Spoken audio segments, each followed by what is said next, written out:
এই যে রমাদান মাস আসতেছে, কত গুরুত্বপূর্ণ একটি মাস, কত ফজিলতময় একটা মাস। এই মাস ফজিলতে ভরপুর, কতগুলা ফজিলত, আলাদা একটা বয়ান করা যাবে শুধু এই মাসের ফজিলত নিয়ে। এই মাসটা হলো সিয়াম কিয়ামের মাস। এই মাসে আল্লাহ রোজা ফরজ করেছেন। আল্লাহ তাআলা বলেন, ইয়া আইয়ুহাল্লাযীনা আমানু কুতিবা আলাইকুমুস সিয়াম কামা কুতিবা আলাল্লাযীনা মিন ক্বাবলিকুম লাআল্লাকুম তাত্তাকুন। আল্লাহ রাব্বুল আলামিন বলেন, হে ঈমানদারেরা, কুতিবা আলাইকুমুস সিয়াম, তোমাদের উপরে রোজা ফরজ করা হয়েছে যেমনি ভাবে অতীতের মানুষের উপরেও ফরজ করা হয়েছিল। এই মাস সিয়াম তথা রোজার মাস, সাথে সাথে কিয়ামের মাস, মানে এই মাসে আমরা তারাবির নামাজ আদায় করি। এই মাস কত গুরুত্বপূর্ণ মাস। এই মাস হলো কোরআন নাজিলের মাস। আল্লাহ তাআলা বলেন, শাহরু রমাদান আল্লাযী উনজিলা ফীহিল কুরআন হুদাল লিন-নাস ওয়া বাইয়িনাতিম মিনাল হুদা ওয়াল ফুরকান। এই রমাদান মাস হলো কোরআন নাজিলের মাস। আর সেই কোরআন কি? কোরআন হলো পার্থক্য, সত্য মিথ্যার মধ্যে পার্থক্য নির্ণয়কারী। কোরআন হলো ফুরকান। তাহলে এই মাস সিয়াম কিয়ামের মাস, এই মাস কোরআন নাজিলের মাস। শুধু তাই না, এই মাস কত বরকতময় মাস। এই মাসে আল্লাহর নবী বলেন, আসমানের দরজাগুলো খুলে দেওয়া হয়, রহমতের দরজাগুলো খুলে দেওয়া হয়, জান্নাতের দরজাগুলো খুলে দেওয়া হয়, জাহান্নামের দরজাগুলো বন্ধ করে দেওয়া হয়। এই মাসে শয়তানকে শিকলে আবদ্ধ করা হয়। শুধু তাই না, এই মাসে আল্লাহ তাআলা বান্দার গুনাহ মাফ করান সহজে। শুধু তাই না, এই মাসে আমল যদি ছোট করা হয়, প্রতিদান বড় দেওয়া হয়। কত অফারের মাস। এই মাসে আমরা অনেক মানুষ ইবাদত করব, রোজা রাখবো না ইনশাআল্লাহ? আমরা রোজা রাখবো, কিন্তু সমস্যা হলো কোথায়? আল্লাহর রাসূল সাল্লাল্লাহু আলাইহি ওয়াসাল্লাম রোজার ব্যাপারে কত ফজিলত, রমজান মাসের ফজিলত, রোজার ফজিলত, কত ফজিলত রোজার। রাসূল আকরাম সাল্লাল্লাহু আলাইহি ওয়াসাল্লাম বলেন, আল্লাহ তাআলা বলেছেন, আস-সাওমু লি ওয়া আনা আজজি বি। নবীজি বলেন, আল্লাহ তাআলা বলেন, সওম হলো আমার জন্য, এর প্রতিদান আমি আল্লাহ নিজেই দিব। শুধু তাই না, রাসূলুল্লাহ সাল্লাল্লাহু আলাইহি ওয়াসাল্লাম আরো কত ফজিলতের কথা জানান। আল্লাহর নবী বলেন, ইন্না ফিল জান্নাতি বাবান ইউকালু লাহুর রায়্যান। নবীজি বলেন, জান্নাতের মধ্যে স্পেশাল একটা দরজা আছে, সেই দরজার নাম হলো রায়্যান। এই দরজা দিয়ে অন্য কেউ ঢুকতে পারবে না। এটা রোজাদারদের জন্য স্পেশাল দরজা, রোজাদারদের জন্য স্পেশাল দরজা। ওই কিয়ামতের দিন ওই দরজার মধ্যে ফেরেশতা দাঁড়ায় থাকবে আর ডাকতে থাকবে, আইনাস সাইমুন, কোথায় রোজাদারেরা, আসো। রোজাদারেরা ওই দরজা দিয়ে ঢুকবে, দরজা বন্ধ হয়ে যাবে। রোজাদার ব্যতীত ওই দরজা দিয়ে আর কেউ ঢুকতে পারবে না। লা ইলাহা ইল্লাল্লাহ, লা ইলাহা ইল্লাল্লাহ। হালকা ইকো দেন, হালকা ইকো।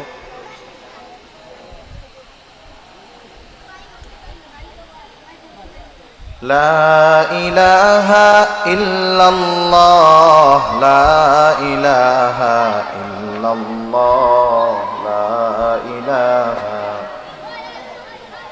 আর ভাই, এই বাচ্চাগুলোরে সামনের থেকে মুরব্বীদের মধ্যে দেন, এভাবে কথা বলা যাবে না।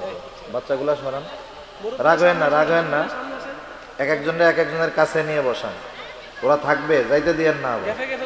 এক একজনের কাছে বসান, না যাইতে পারে আবার। হ্যাঁ, তাহলে দেখবেন আর কথা বলে না। এক একজনের কাছে বসান, এই তো বাইর করে দেওয়া যাবে না, বসাই। এক একজনের কাছে বসান। হ্যাঁ, আমরা একটু জিকির করি, লা ইলাহা ইল্লাল্লাহ।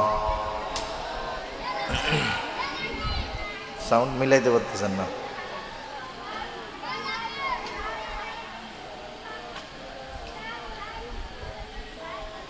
লা ইলাহা ইল্লাল্লাহু মুহাম্মাদুর রাসূলুল্লাহ সাল্লাল্লাহু আলাইহি ওয়াসাল্লাম। আলহামদুলিল্লাহ, ঐতিহ্যবাহী চট্টগ্রাম জেলার অন্তর্গত বায়েজিদ কোরআন প্রচার সংস্থা ও চৌধুরীনগর ব্যবসায়ীদের উদ্যোগে আয়োজিত তৃতীয়তম তাফসিরুল কোরআন মাহফিলের সম্মানিত শ্রদ্ধেয় সভাপতি, আমন্ত্রিত প্রধান অতিথি, বিশেষ অতিথি বৃন্দ সহ সম্মানিত শ্রদ্ধেয় ওলামায়ে কেরাম, সামনে উপস্থিত মুরব্বিয়ানে কেরাম, সমবয়সী যুবক বন্ধু, স্নেহের ছোট ভাই এবং পর্দার অন্তরালে অবস্থানরতা সম্মানিতা শ্রদ্ধা মা ও বোন, দয়াময় আল্লাহ রব্বুল আলামিনের দরবারে অগণিত শুকর যে মহান মালিক আমাদের হায়াতে বরকত দিয়ে সুস্থ রেখে দীর্ঘ সময় পর্যন্ত ওলামায়ে কেরামের জবান থেকে বহুত গুরুত্বপূর্ণ কথা শ্রবণ করবার, আমাকেও আপনাদের খেদমতে কিছু দ্বীনি কথা পেশ করবার লক্ষ্যে যে মহান মালিক সুস্থ অবস্থায় এখানে আসার তৌফিক দিয়েছেন, সেই মহান মনিবকে খুশি করার জন্য মোহাব্বতের সাথে জবান খুলে অন্তর থেকে আমরা একবার কালিমাতুশ শুকর পাঠ করি, আলহামদুলিল্লাহ। অগণিত দুরুদ ও সালাম সৈয়দুল আম্বিয়া, আশরাফুল আম্বিয়া, খাতামুল আম্বিয়া, বিশ্বনবী, শেষ নবী, শ্রেষ্ঠ নবী মুহাম্মদুর রাসূলুল্লাহ সাল্লাল্লাহু আলাইহি ওয়াসাল্লামের প্রতি। আল্লাহ তাআলা আমাদেরকে এখানে আসার বসার তৌফিক দিয়েছেন, তাই আমরা আসতে পেরেছি, বসতে পেরেছি। আল্লাহ তাআলা যদি তৌফিক না দিতেন আমরা এখানে আসতেও পারতাম না, বসতেও পারতাম না। সময় যত যাচ্ছে, পবিত্র রমজান মাস তত নিকটবর্তী হচ্ছে, ঠিক কিনা? আজকে চাঁদের কয় তারিখ আপনারা জানেন? হ্যাঁ, চাঁদের কয় তারিখ?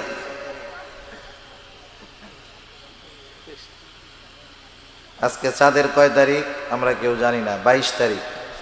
কয় তারিখ?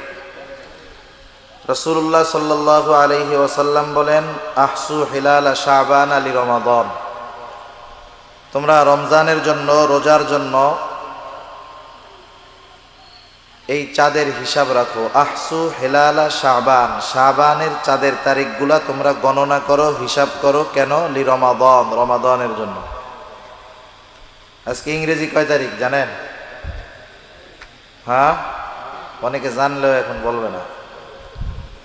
আজকে 24 তারিখ। এটা যারা জানেন, এটা জানলে সোয়াবও নাই, না জানলে গোনাও নাই। কিন্তু একটা এলাকার মধ্যে যদি সব মানুষ আরবি তারিখ না জানে, তাহলে সবার গুনাহগার হইতে হবে। কমপক্ষে কিছু মানুষের এটা জানা দরকার, কারণ এই তারিখগুলোর সাথে, চন্দ্র তারিখের সাথে আমাদের প্রত্যেকটা ইবাদত সম্পৃক্ত।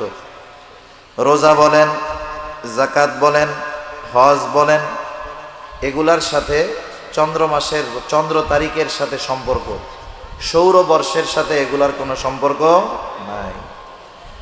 জানাজার নামাজ ফরজে কেফায়া, কয়েকজন যদি আদায় করে এলাকার সবার পক্ষ থেকে আদায় হয়ে যায়, সবাই গোনা থেকে বেঁচে যায়। এই তারিখগুলার বিষয় এরকম, যদি সবাই, সবার পক্ষ থেকে কিছু মানুষ এটার হিসাব রাখে, তাহলে সবাই মোটামুটি বেঁচে গেল। যদি কেউ নাই জানে, তাইলে সবাই গোনার ভাগীদার হওয়া লাগবে। সেজন্য এই তারিখগুলো আমরা হিসাব রাখবো, আমরা গণনা করব। ঠিক আছে ইনশাআল্লাহ? আল্লাহ তাআলা তৌফিক দিক, জোরে বলি আমিন। আমি আপনাদের খেদমতে পবিত্র কোরআনুল কারীমের একটা আয়াত ও রাসূল আকরাম সাল্লাল্লাহু আলাইহি ওয়াসাল্লামের অগণিত হাদিস থেকে নসিহত মাখা একটা হাদিস আপনাদের খেদমতে পাঠ করেছি। উক্ত আয়াতে কারীমার মধ্যে আল্লাহ সুবহানাহু ওয়া তাআলা রাসূল আকরাম সাল্লাল্লাহু আলাইহি ওয়াসাল্লামকে উম্মতকে নসিহত করার জন্য, উপদেশ দেওয়ার জন্য, ওয়াজ করার জন্য আল্লাহ তাআলা আদেশ করেছেন। উম্মতকে নসিহত করার জন্য, ওয়াজ করার জন্য আল্লাহ তাআলা আদেশ করেছেন। আল্লাহ রাব্বুল আলামিন বলেন, ওয়াযাক্কির ফাইন্নায যিকরা তানফাউল মুমিনিন। আল্লাহ রাব্বুল আলামিন বলেন, নবীকে আপনি নসিহত করেন, উপদেশ দেন। কেন নসিহত করবেন, কেন উপদেশ দিবেন? আল্লাহ রাব্বুল আলামিন বলেন, ফাইন্নায যিকরা তানফাউল মুমিনিন, কারণ ওয়াজ, নসিহত, উপদেশ এটা হলো মুমিনের জন্য উপকারী। রাসূল আকরাম সাল্লাল্লাহু আলাইহি ওয়াসাল্লাম সেই জন্য নসিহত করেছেন। আল্লাহ রাব্বুল আলামিন যে শুধু রাসূলুল্লাহ সাল্লাল্লাহু আলাইহি ওয়াসাল্লামকে নসিহত করতে বলেছেন বিষয়টা এমন নয়, বরং পবিত্র কোরআনুল কারীমের মধ্যে আল্লাহ রাব্বুল আলামিন বান্দার জন্য ওয়াজ করেছেন। কোরআনুল কারীমের মধ্যে 6663 আয়াত, কেউ বলেন 6623 আয়াত। আয়াতের সংখ্যা যেটাই হোক না কেন, কোরআনুল কারীমের মধ্যে 500 আয়াত হলো বিধানাবলী সংক্রান্ত, বাকি 6100-র উপরে আয়াত এগুলা ওয়াজ, নসিহত, উপদেশ, বিভিন্ন রকমের ঘটনা, নবীদের ঘটনা, অতীতকালীন বিভিন্ন জাতির ঘটনা, যারা আল্লাহ তাআলার অবাধ্য হয়েছিল এমন কিছু নাফরমান ফেরাউন, নমরুদ, হামান, কারুনের ঘটনা, আবার অতীতে যারা আল্লাহ রাব্বুল আলামিনের আদেশ মেনেছিল এইরকম কিছু মানুষের ঘটনা, আসহাবে কাহাফের ঘটনা, আসহাবে ফিলের ঘটনা, আল্লাহ রাব্বুল আলামিন এগুলা বর্ণনা করেছেন, আমাদেরকে ওয়াজ করেছেন, নিজে তো ওয়াজ করেছেন, রাসূলুল্লাহ সাল্লাল্লাহু আলাইহি ওয়াসাল্লামকে ওয়াজ করার জন্য আদেশ করেছে।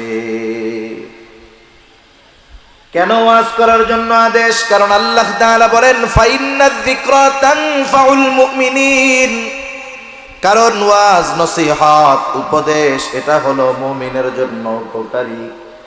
নবীজির ওয়াজ নসিহত যারা শুনবে, আমল করবে, ওই মানুষগুলার জন্য সবচেয়ে বড় উপকার, তারা জাহান্নাম থেকে বেঁচে জান্নাতের বাসিন্দা হয়ে যাবে। আল্লাহ তাআলা ওয়াজ করেছেন, নবীকেও আল্লাহ তাআলা ওয়াজ করার আদেশ দিয়েছেন। সেজন্য ওয়াজ করা এটা গুরুত্বপূর্ণ একটা কাজ, নবীওয়ালা কাজ।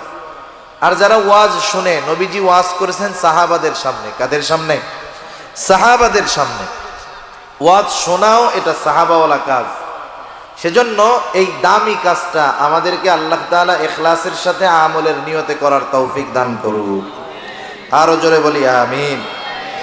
আমি আপনাদের খেদমতে নবীজির নসিহত মাখা একটা হাদিস পাঠ করেছি। এই হাদিসের মধ্যে একটা মানুষ, এখানে আমরা যারা আছি সবাই তো মুসলমান নাকি, ইমানদার, তাই না? অন্য ধর্মের যদি কেউ থাকে তাদের জন্য এখানে বসার সুযোগ আছে, তারাও বসতে পারবে, তারাও শুনতে পারবে। কারণ আল্লাহ তাআলা কোরআনের মধ্যে শুধু মুমিনদের জন্য পথ নির্দেশিকা রাখেন নাই, আল্লাহ তাআলা আরেক জায়গায় বলেছেন কোরআন হলো হুদাল লিন্নাস। সুবহানাল্লাহ। কারণ আমরা হুদাল লিন্নাস, সব মানুষের জন্য হেদায়াত। দুনিয়াতে অনেক কাফের, মুশরিক কোরআনের বিরোধিতা করত, কিন্তু কোরআন শুনে, কোরআন তিলাওয়াত শুনে ইসলামের বড় বড় শত্রুরাও কোরআনের মাধুর্যতায় ইসলামের পথে চলে এসেছে। ঠিক কিনা বলি? এরকম অনেক মানুষ আছে যাদের হেদায়াত পাওয়ার অন্যতম কারণ হয়েছে কোরআনুল কারীম। সেজন্য সবাই শুনতে পারে, কোনো অসুবিধা নেই। রাসূলুল্লাহ সাল্লাল্লাহু আলাইহি ওয়াসাল্লাম যেই নসিহতগুলা করেছেন, এই নসিহতগুলা খুব গুরুত্বপূর্ণ নসিহত। যেই হাদিসটা আমি আপনাদের খেদমতে পাঠ করেছি, উক্ত হাদিসের মধ্যে আমরা যদি মানুষের মধ্যে সবচাইতে বড় আবেদ হতে চাই, আবেদ বুঝেন তো? আবেদ হলো সে যে বেশি বেশি ইবাদত করে। আমরা আবেদ কাকে বলি? নামাজ পড়ে, রোজা রাখে, যথাসময়ে সব হুকুম আহকাম মেনে চলে, অতিরিক্ত ইবাদতগুলা করে, নফল ইবাদত করে, নফল রোজা রাখে, তাসবিহ তাহলিল সব সময় পাঠ করে। আমরা লোকটাকে বলি লোকটা বড় ইবাদত গুজার, লোকটা বড় আবেদ। ঠিক কিনা বলেন? আমরা যারা মুমিন, আমরা সবাই মানুষের মধ্যে সবচাইতে বড় আবেদ হতে চাই কি চাই না? তাহলে সবচাইতে বড় আবেদ হতে হলে কি করণীয় নবীজি এখানে বলে দিয়েছেন। এরপরে রাসূলুল্লাহ সাল্লাল্লাহু আলাইহি ওয়াসাল্লাম বলেছেন সবাই ধনী হতে চায়, কেউ গরিব থাকতে চায় না। কেউ চায় না যে আমি গরিব থাকি, অন্যের মুখাপেক্ষী হই। কেউ কি চায়? আল্লাহ রাসূল জানায় দিয়েছেন কেমন করে একটা মানুষ মানুষের মধ্যে সবচাইতে বেশি ধনী হতে পারে। সুবহানাল্লাহ। বড় আবেদ হওয়ার পদ্ধতি নবী বলে দিয়েছেন, বড় ধনী হওয়ার পদ্ধতি নবী বলে দিয়েছেন, প্রকৃত মুসলমান কিভাবে হওয়া যাবে এটার পদ্ধতি নবী বলে দিয়েছেন। সাথে সাথে প্রকৃত মুমিন কিভাবে হওয়া যাবে রাসূলুল্লাহ সাল্লাল্লাহু আলাইহি ওয়াসাল্লাম এটাও বলে দিয়েছেন। এখন বলেন, আমরা বড় আবেদ হতে চাই? ধনী হতে চাই, প্রকৃত মুমিন এবং মুসলমান হতে চাই। কারা চাই একটু হাত উঁচা করি তো, নারায়ে তাকবীর। আরে আওয়াজ হইল না, নারায়ে তাকবীর, আরো জোরে নারায়ে তাকবীর। মাশাআল্লাহ, হাত নামা। আমরা তাহলে একটু আমলের নিয়তে শুনবো ইনশাআল্লাহ। আজকে রাতটাও খুব দামি রাত, আজকে জুমার রাত, খুব গুরুত্বপূর্ণ একটি রাত। আমি বেশি সময় আপনাদের কষ্ট দিব না, অল্প সময়ে আল্লাহ তাআলার কাছে তৌফিক চাই। আল্লাহ তাআলা জানি আমাকে বলবার, আপনাদেরকেও শ্রবণ করবার তৌফিক দান করুক, সকলে বলি আমিন। যে নসিহত মাকা হাদিসটা আপনাদের খেদমতে পাঠ করেছি, রাসূল আকরাম সাল্লাল্লাহু আলাইহি ওয়াসাল্লাম একদিন সাহাবাদেরকে নিয়ে মজলিসের মধ্যে বসে আছেন। রাসূলুল্লাহ সাল্লাল্লাহু আলাইহি ওয়াসাল্লাম সাহাবাদের মজলিসের মধ্যে বসা। একটা সময় রাসূলুল্লাহ সাল্লাল্লাহু আলাইহি ওয়াসাল্লাম উপস্থিত সাহাবাদেরকে উদ্দেশ্য করে বলতেছেন, মান ইয়াখুযু আন্নী হাউলাইল কালিমাত। রাসূলুল্লাহ সাল্লাল্লাহু আলাইহি ওয়াসাল্লাম বললেন, তোমাদের মধ্যে কে আছো আমার থেকে এই কথাগুলাকে গ্রহণ করবা, কথাগুলো নিবা, কথাগুলা শুনবা। শর্ত হলো মাইয়া আমালু বিহিন্না আও ইউআল্লিমু মাইয়া আমালু বিহিন্না। শর্ত হলো এই কথাগুলা শুনে নিজে আমল করবে এবং যারা আমল করতে চায় তাদেরকেও শিখায়া দিবে। রাসূল সাল্লাল্লাহু আলাইহি ওয়াসাল্লাম এই কথা বললেন, তোমাদের মধ্যে কে আছো আমার থেকে কিছু কথা শুনবে, শোনার পর নিজে আমল করবে, আবার যারা আমল করতে চায় তাদেরকেও শিখায়া দিবে। ওই মজলিসের মধ্যে উপস্থিত ছিলেন হযরত আবু হুরায়রা রাদিয়াল্লাহু তাআলা আনহু। রাসূলুল্লাহ সাল্লাল্লাহু আলাইহি ওয়াসাল্লামের থেকে সবচাইতে বেশি হাদিস যিনি বর্ণনা করেছেন তার নাম হলো হযরত আবু হুরায়রা রাদিয়াল্লাহু তাআলা আনহু। আল্লাহর নবীর সংস্পর্শে, আল্লাহর নবীর কাছে সে অবস্থান করেছে মাত্র 3 বছর। এই 3 বছর নবীজির সাহচর্যে থেকে, নবীজির কাছে থেকে হাদিস বর্ণনাকারী সাহাবীদের মধ্যে 1 নম্বরে সবচাইতে বেশি হাদিস বর্ণনাকারী হয়ে গেছে আবু হুরায়রা। সে সব সময় রাসূল সাল্লাল্লাহু আলাইহি ওয়াসাল্লামের কাছে থাকতো। কত কষ্ট, খাবারের কষ্ট, ঘুমের কষ্ট, এরপরেও সব সময় নবীজির কাছে কাছে উনি থাকতেন। আল্লাহর রাসূল এই কথাগুলা বলার সাথে সাথে হযরত আবু হুরায়রা রাদিয়াল্লাহু তাআলা আনহু বললেন, আমি বললাম, ইয়া রাসূলুল্লাহ, আমি আছি।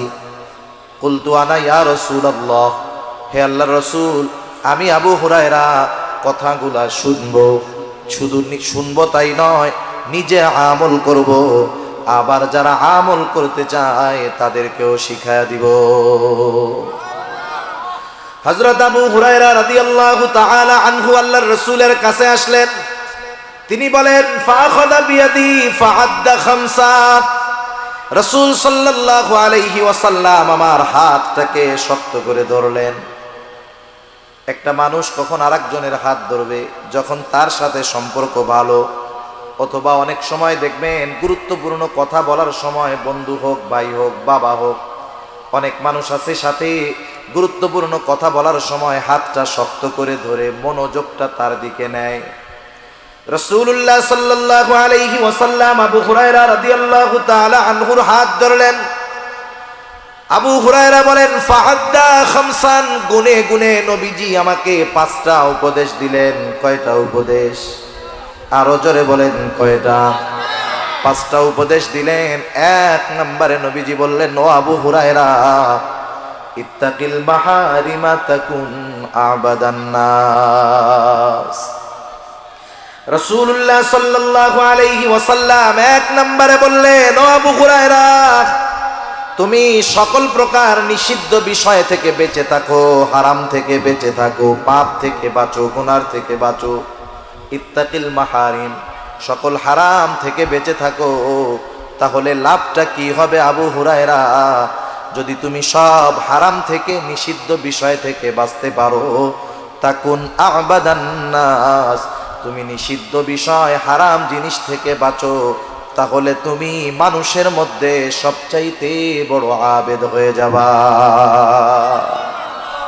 আর আমরা আবেদ কাকে বলি? যে নামাজ পড়ে, রোজা রাখে, তাহাজ্জুদ পড়ে, আওয়াবিন পড়ে, ইশরাক পড়ে, তাসবিহ তাহলিল পড়ে, সব নফল ইবাদত করে। আমরা মনে করি তারা আবেদ। এগুলা করার জন্য যে অনুৎসাহিত করা হচ্ছে তা না। সমস্যাটা কোথায় একটু বুঝেন। এগুলাও করে আবার গুনাহও করে। লোক আছে না নাই?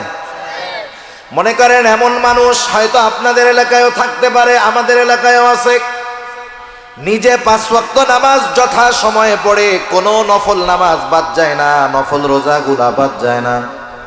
প্রতি সোম বৃহস্পতিবার রোজা রাখে, আইয়াম বিদের নফল রোজাগুলা রাখে, আবার হজও করেছে, তাসবিহ তাহলিল সব সময় পাঠ করে। সে পরিপূর্ণ ইবাদতের মধ্যে থাকে, কিন্তু তার স্ত্রী, তার কন্যা পর্দা করে না। এমন ইবাদতওয়ালা লোক আছে না নাই? মনে রাখতে হবে, এই লোকটা যদিও ইবাদত করতেছে কিন্তু গুনাহ ছাড়তে পারে নাই, পরিবারকে গুনাহ থেকে বিরত রাখতে পারে নাই, প্রকৃত পক্ষে লোকটা আবেদ হতে পারে না। সেজন্য নিষিদ্ধ বিষয় থেকে বাঁচলে আবেদ হওয়া যায়। রাসূলুল্লাহ সাল্লাল্লাহু আলাইহি ওয়াসাল্লাম সেই জন্য বলেন, ইত্তাকিল মাহারিমা তাকুন আবাদান নাস। এই যে রমাদান মাস আসতেছে, কত গুরুত্বপূর্ণ একটি মাস, কত ফজিলতময় একটা মাস। এই মাস ফজিলতে ভরপুর, কতগুলা ফজিলত, আলাদা একটা বয়ান করা যাবে শুধু এই মাসের ফজিলত নিয়ে। এই মাসটা হলো সিয়াম কিয়ামের মাস। এই মাসে আল্লাহ রোজা ফরজ করেছেন। আল্লাহ তাআলা বলেন, ইয়া আইয়ুহাল্লাযীনা আমানু কুতিবা আলাইকুমুস সিয়াম কামা কুতিবা আলাল্লাযীনা মিন ক্বাবলিকুম লাআল্লাকুম তাত্তাকুন। আল্লাহ রাব্বুল আলামিন বলেন, হে ঈমানদারেরা, কুতিবা আলাইকুমুস সিয়াম, তোমাদের উপরে রোজা ফরজ করা হয়েছে, যেমনি ভাবে অতীতের মানুষের উপরেও ফরজ করা হয়েছিল। এই মাস সিয়াম তথা রোজার মাস, সাথে সাথে কিয়ামের মাস, মানে এই মাসে আমরা তারাবির নামাজ আদায় করি। এই মাস কত গুরুত্বপূর্ণ মাস। এই মাস হলো কোরআন নাজিলের মাস। আল্লাহ তাআলা বলেন, শাহরু রমাদান আল্লাযী উনজিলা ফীহিল কুরআন হুদাল লিন-নাস ওয়া বাইয়িনাতিন মিনাল হুদা ওয়াল ফুরকান। এই রমাদান মাস হলো কোরআন নাজিলের মাস। আর সেই কোরআন কি? কোরআন হলো পার্থক্য, সত্য মিথ্যার মধ্যে পার্থক্য নির্ণয়কারী। কোরআন হলো ফুরকান। তাহলে এই মাস সিয়াম কিয়ামের মাস, এই মাস কোরআন নাজিলের মাস। শুধু তাই না, এই মাস কত বরকতময় মাস। এই মাসে আল্লাহর নবী বলেন, আসমানের দরজাগুলো খুলে দেওয়া হয়, রহমতের দরজাগুলো খুলে দেওয়া হয়, জান্নাতের দরজাগুলো খুলে দেওয়া হয়, জাহান্নামের দরজাগুলো বন্ধ করে দেওয়া হয়। এই মাসে শয়তানকে শিকলে আবদ্ধ করা হয়। শুধু তাই না, এই মাসে আল্লাহ তাআলা বান্দার গুনাহ মাফ করান সহজে। শুধু তাই না, এই মাসে আমল যদি ছোট করা হয়, প্রতিদান বড় দেওয়া হয়। কত অফারের মাস। এই মাসে আমরা অনেক মানুষ ইবাদত করব, রোজা রাখবো না ইনশাআল্লাহ? আমরা রোজা রাখবো, কিন্তু সমস্যা হলো কোথায়? আল্লাহর রাসূল সাল্লাল্লাহু আলাইহি ওয়াসাল্লাম রোজার ব্যাপারে কত ফজিলত, রমজান মাসের ফজিলত, রোজার ফজিলত, কত ফজিলত রোজার। রাসূল আকরাম সাল্লাল্লাহু আলাইহি ওয়াসাল্লাম বলেন, আল্লাহ তাআলা বলেছেন, আস-সাওমু লি ওয়া আনা আজজি বি। নবীজি বলেন, আল্লাহ তাআলা বলেন, সওম হলো আমার জন্য, এর প্রতিদান আমি আল্লাহ নিজেই দিব। শুধু তাই না, রাসূলুল্লাহ সাল্লাল্লাহু আলাইহি ওয়াসাল্লাম আরো কত ফজিলতের কথা জানান। আল্লাহর নবী বলেন, ইন্না ফিল জান্নাতি বাবান ইউকালু লাহুর রায়্যান। নবীজি বলেন, জান্নাতের মধ্যে স্পেশাল একটা দরজা আছে, সেই দরজার নাম হলো রায়্যান। এই দরজা দিয়ে অন্য কেউ ঢুকতে পারবে না। এটা রোজাদারদের জন্য স্পেশাল দরজা, রোজাদারদের জন্য স্পেশাল দরজা। ওই কিয়ামতের দিন ওই দরজার মধ্যে ফেরেশতা দাঁড়ায় থাকবে আর ডাকতে থাকবে, আইনাস সাইমুন, কোথায় রোজাদারেরা, আসো। রোজাদারেরা ওই দরজা দিয়ে ঢুকবে, দরজা বন্ধ হয়ে যাবে, রোজাদার ব্যতীত ওই দরজা দিয়ে আর কেউ ঢুকতে পারবে না। শুধু তাই না, রাসূল আকরাম সাল্লাল্লাহু আলাইহি ওয়াসাল্লাম আর হাদিসের মধ্যে বলেন, আল্লাহ রাব্বুল আলামিনের নবী জানায় দেন, আস-সাওমু জুন্নাতুন, সাওম হলো ঢাল স্বরূপ। মানুষ যেমন নিজেকে শত্রুর অস্ত্রের থেকে ঢালের দ্বারা নিজেকে যেমন হেফাজত করে, রোজাদার কিয়ামতের দিন তার রোজার দ্বারা নিজেকে জাহান্নামের আগুন থেকে হেফাজত করবে। কত ফজিলত! রোজাদার না খেয়া থাকলে একটা গন্ধ হয় গালে, অনেকে বুঝে না, অনেকে মনে করে রোজার দিন তো মুখে গন্ধ হইলে আল্লাহর কাছে খুব ভালো লাগে, এই চিন্তা কইরা মেসওয়াকও বাদ বেরাসও বাদ কিছুই করে না। আছে না এরকম? খবরদার, এই চিন্তা করা যাবে না যে মুখের গন্ধ, না না। সারাদিন না খাইলে পাকস্থলী যখন শুকনা থাকে, খালি হয়ে যায়, একটা গন্ধ সৃষ্টি হয়। দাঁত না মাজার কারণে ওই গন্ধটা না, সেজন্য মেসওয়াক করতে হবে রোজার দিনে, কোনো সমস্যা নেই। ওই পাকস্থলী খালি থাকার কারণে একটা গন্ধ হয়। যেমন আপনি যখন বাড়িতে যান বা গ্রামের বাড়িতে যান বা বাসা থেকে অনেক দিনের জন্য বের হন, বাসা ধুয়ে মুছে পরিষ্কার করে রেখে যাওয়ার পরেও 2-3 সপ্তাহ পরে যখন বাসায় আসেন, একটা গন্ধ সৃষ্টি হয়, নাকে পাওয়া যায়, ঠিক কিনা বলুন? ওই রকম পাকস্থলীতে যখন খাবার যায় না, শুকনা থাকে, একটা গন্ধ বের হয়। রাসূলুল্লাহ সাল্লাল্লাহু আলাইহি ওয়াসাল্লাম বলেন, লা খুলুফু ফামিস সাইমি আতয়াবু ইনদাল্লাহি মির রিহিল মিস্ক। নবীজি বলেন, রোজাদার রোজা রাখার কারণে, না খাওয়ার কারণে যেই গন্ধ হয়, মুখের মধ্যে যেই গন্ধ সৃষ্টি হয়, নবীজি বলেন ওই গন্ধটা আল্লাহ তাআলার কাছে মিশক আম্বরের চাইতেও বেশি প্রিয়। লা খুলুফু ফামিস সাইমি আতয়াবু ইনদাল্লাহি মির রিহিল মিস্ক। রোজার আরো ফজিলত আছে, অভাব নাই ফজিলতের। এই যে রোজাটা যে আমরা রাখবো, সমস্যা হলো কি জানেন? আমরা রোজাটাকে মনে করি যে রোজা না খায়া থাকার নাম। সেহরি খাইলাম, সারাদিন যা খুশি করলাম, খালি খাইলে আর পান না করলে হলো, আর ইফতারির সময় ইফতার করলাম, আমি রোজাদার না। সওম, সওম আরবি, রোজা ফার্সি। সওম শব্দের অর্থ হলো আল ইমসাকু আনিশ শাই, কিছু জিনিস থেকে বিরত থাকা, খাওয়া, স্ত্রীর কাছে যাওয়া, পান করা, এগুলা থেকে বিরত থাকা। সাথে সাথে আরো কিছু বিষয় থেকে বিরত থাকতে হবে। নবীজি এক হাদিসের মধ্যে বলেন, কারো রোজা হয় শুধু না খেয়ে থাকার নামান্তর। তারা সারাটা দিন না খেয়ে থাকে, এটাই হয়, বাকি কিছু হয় না। কারণ কি? কারণ ওই আল্লাহর বান্দা না খেয়ে আছে, রোজাও আছে, আবার মিথ্যা কথা বলতেছে, গুনাহ করতেছে, চোখের গুনাহ করতেছে, হাতের গুনাহ করতেছে, জবানের গুনাহ করতেছে, অন্যর হক নষ্ট করতেছে। রোজার মধ্যে সময় কাটে না, মোবাইলে গেমস খেলা কাটাইতেছে, সিনেমা দেখে সময় কাটাইতেছে। আল্লাহর কসম, যার রোজাটা হবে সাথে গুনাহ থাকবে, তার রোজা তাকে জাহান্নামের আগুন থেকে বাঁচাবে না। তার রোজা তাকে জাহান্নামের আগুন থেকে বাঁচাতে পারবে না। এজন্য নবীজি বলেন, কারো রোজা হয় না খেয়ে থাকার নামান্তর, এর দ্বারা কোনো মতে ফরজ আদায় হয়ে যায়, কিন্তু এক্সট্রা ফজিলত পাওয়া যায় না। মনে করেন 100-র মধ্যে 33 পাইলে পাস। কত পাইলে পাস? 33 পাইলে পাস। একজন 100-তে পাইছে 33, আর একজন পাইছে 100-তে 90। দুইজনেরই প্রাথমিক ফলাফল পাস, দুজনেরটাই কি পাস। একজন কোনো মতে পাস, আর একজন ভালো মতো পাস। একজন কোনো মতে পাস, আর একজন ভালো মতো পাস। বলেন তো, কোনো মতো পাস নিয়ে, মোটামুটি ফেলের পরে কোনো মতে পাস নিয়ে কোনো ভার্সিটিতে অ্যাডমিশন নেওয়া যাবে? ফর্মই তো তোলা যাবে না।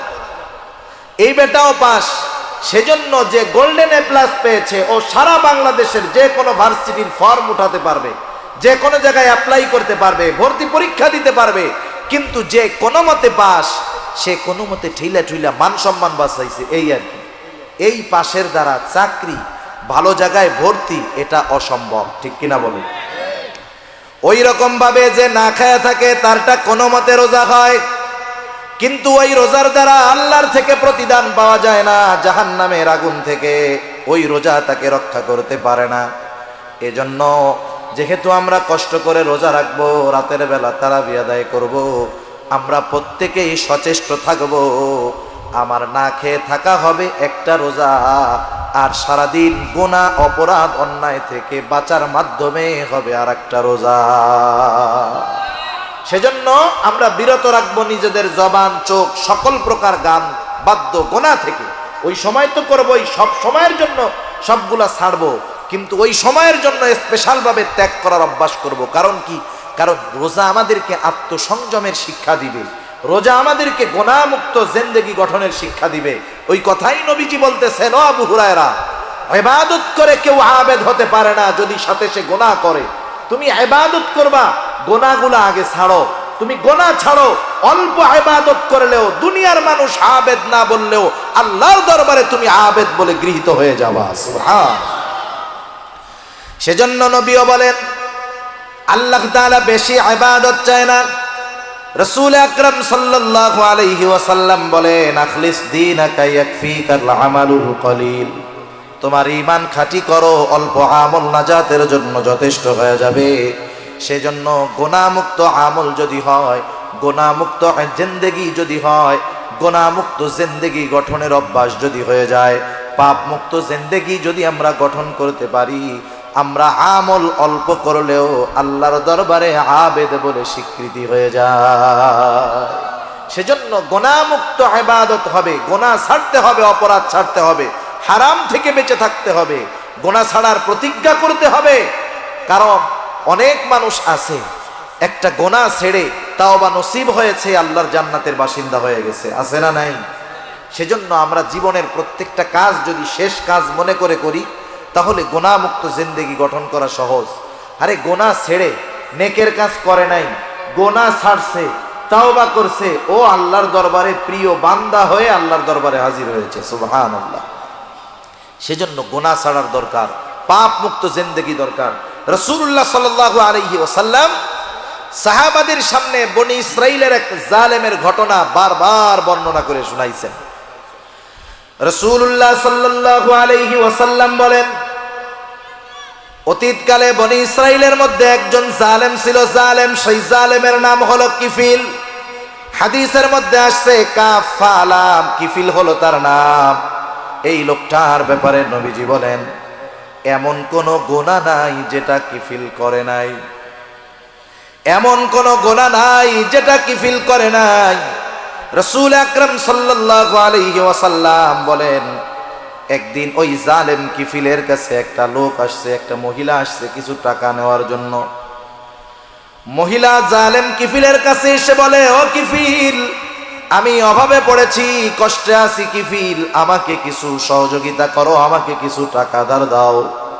জালেম কিফিল মানুষকে টাকা ধার দিত না, তার অভ্যাস ছিল সে মানুষকে সুদে টাকা দিত। আছে না নাই? সুদখোর। কতজন রোজার মাসে সেহরি ইফতারি ঘাপায়া খাবে, কিন্তু টাকা ঘুষের সুদের। আছে না?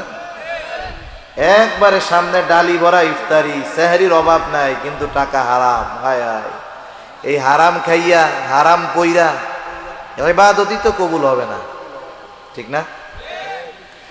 জালেম কিফিল বলে, আমি কাউকে টাকা ধার দেই না, আমার থেকে টাকা নাও, সুদে নিতে হবে। মহিলা অভাবে পড়ে গেছে, তো হওয়ার ওয়াদা দাও। হাদিসের মধ্যে আসছে, কাদাল ফাকিরু আইয়াকুনা কুফরা, দারিদ্রতা মানুষকে কুফরি পর্যন্ত পৌঁছায়া দেয়। আপনার আমার আশেপাশে অনেক মানুষ আছে অপরাধের সাথে সম্পৃক্ত, নারী হোক পুরুষ হোক। কেউ চুরি করে, কেউ অন্যান্য অনেক অপরাধের পথে আছে, অর্থ উপার্জনের জন্য ওই অবৈধ পন্থা অবলম্বন করে।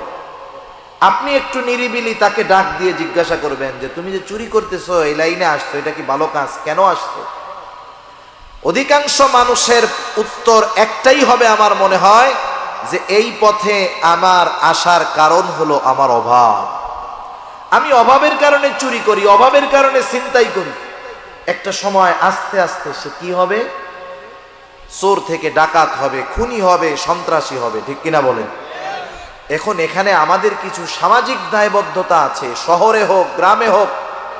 আমি যখন দেখব আমার কোনো প্রতিবেশী অভাবের কারণে তার স্বভাব নষ্ট হচ্ছে, গোনার পথে যাচ্ছে, ছেলে হোক মেয়ে হোক, পুরুষ হোক নারী হোক, তখন তার প্রতিবেশী হিসাবে আমার দায়িত্ব হলো আমি যদি সামর্থ্যবান হই, আমার আশেপাশে বন্ধু বান্ধব যদি সামর্থ্যবান থাকে, আমাদের উচিত হবে তাকে সহযোগিতা করা, গুনার থেকে ফেরানো।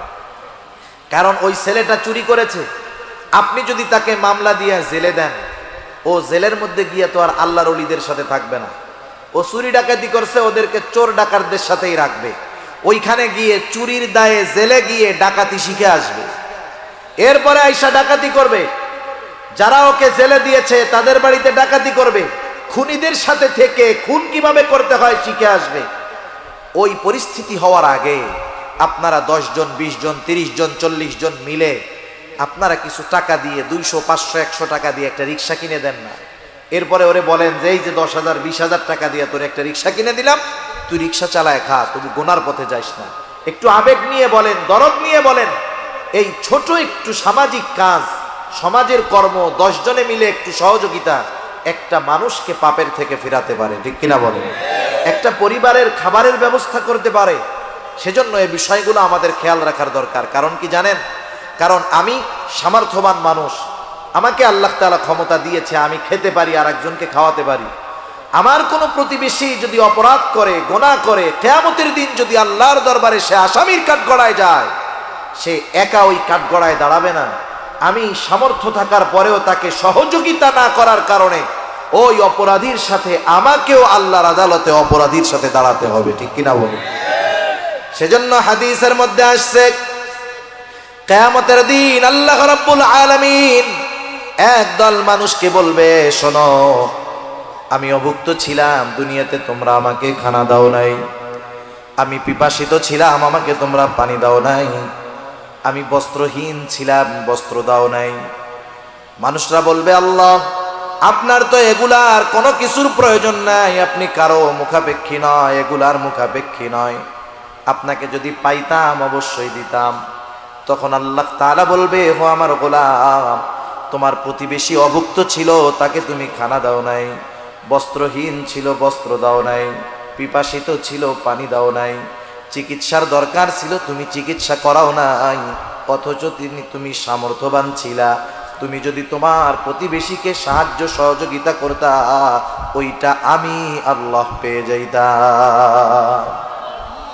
সেজন্য কোন প্রতিবেশী যদি অভাবগ্রস্ত থাকে, সেটা খেয়াল রাখার দায়িত্ব আমাদের।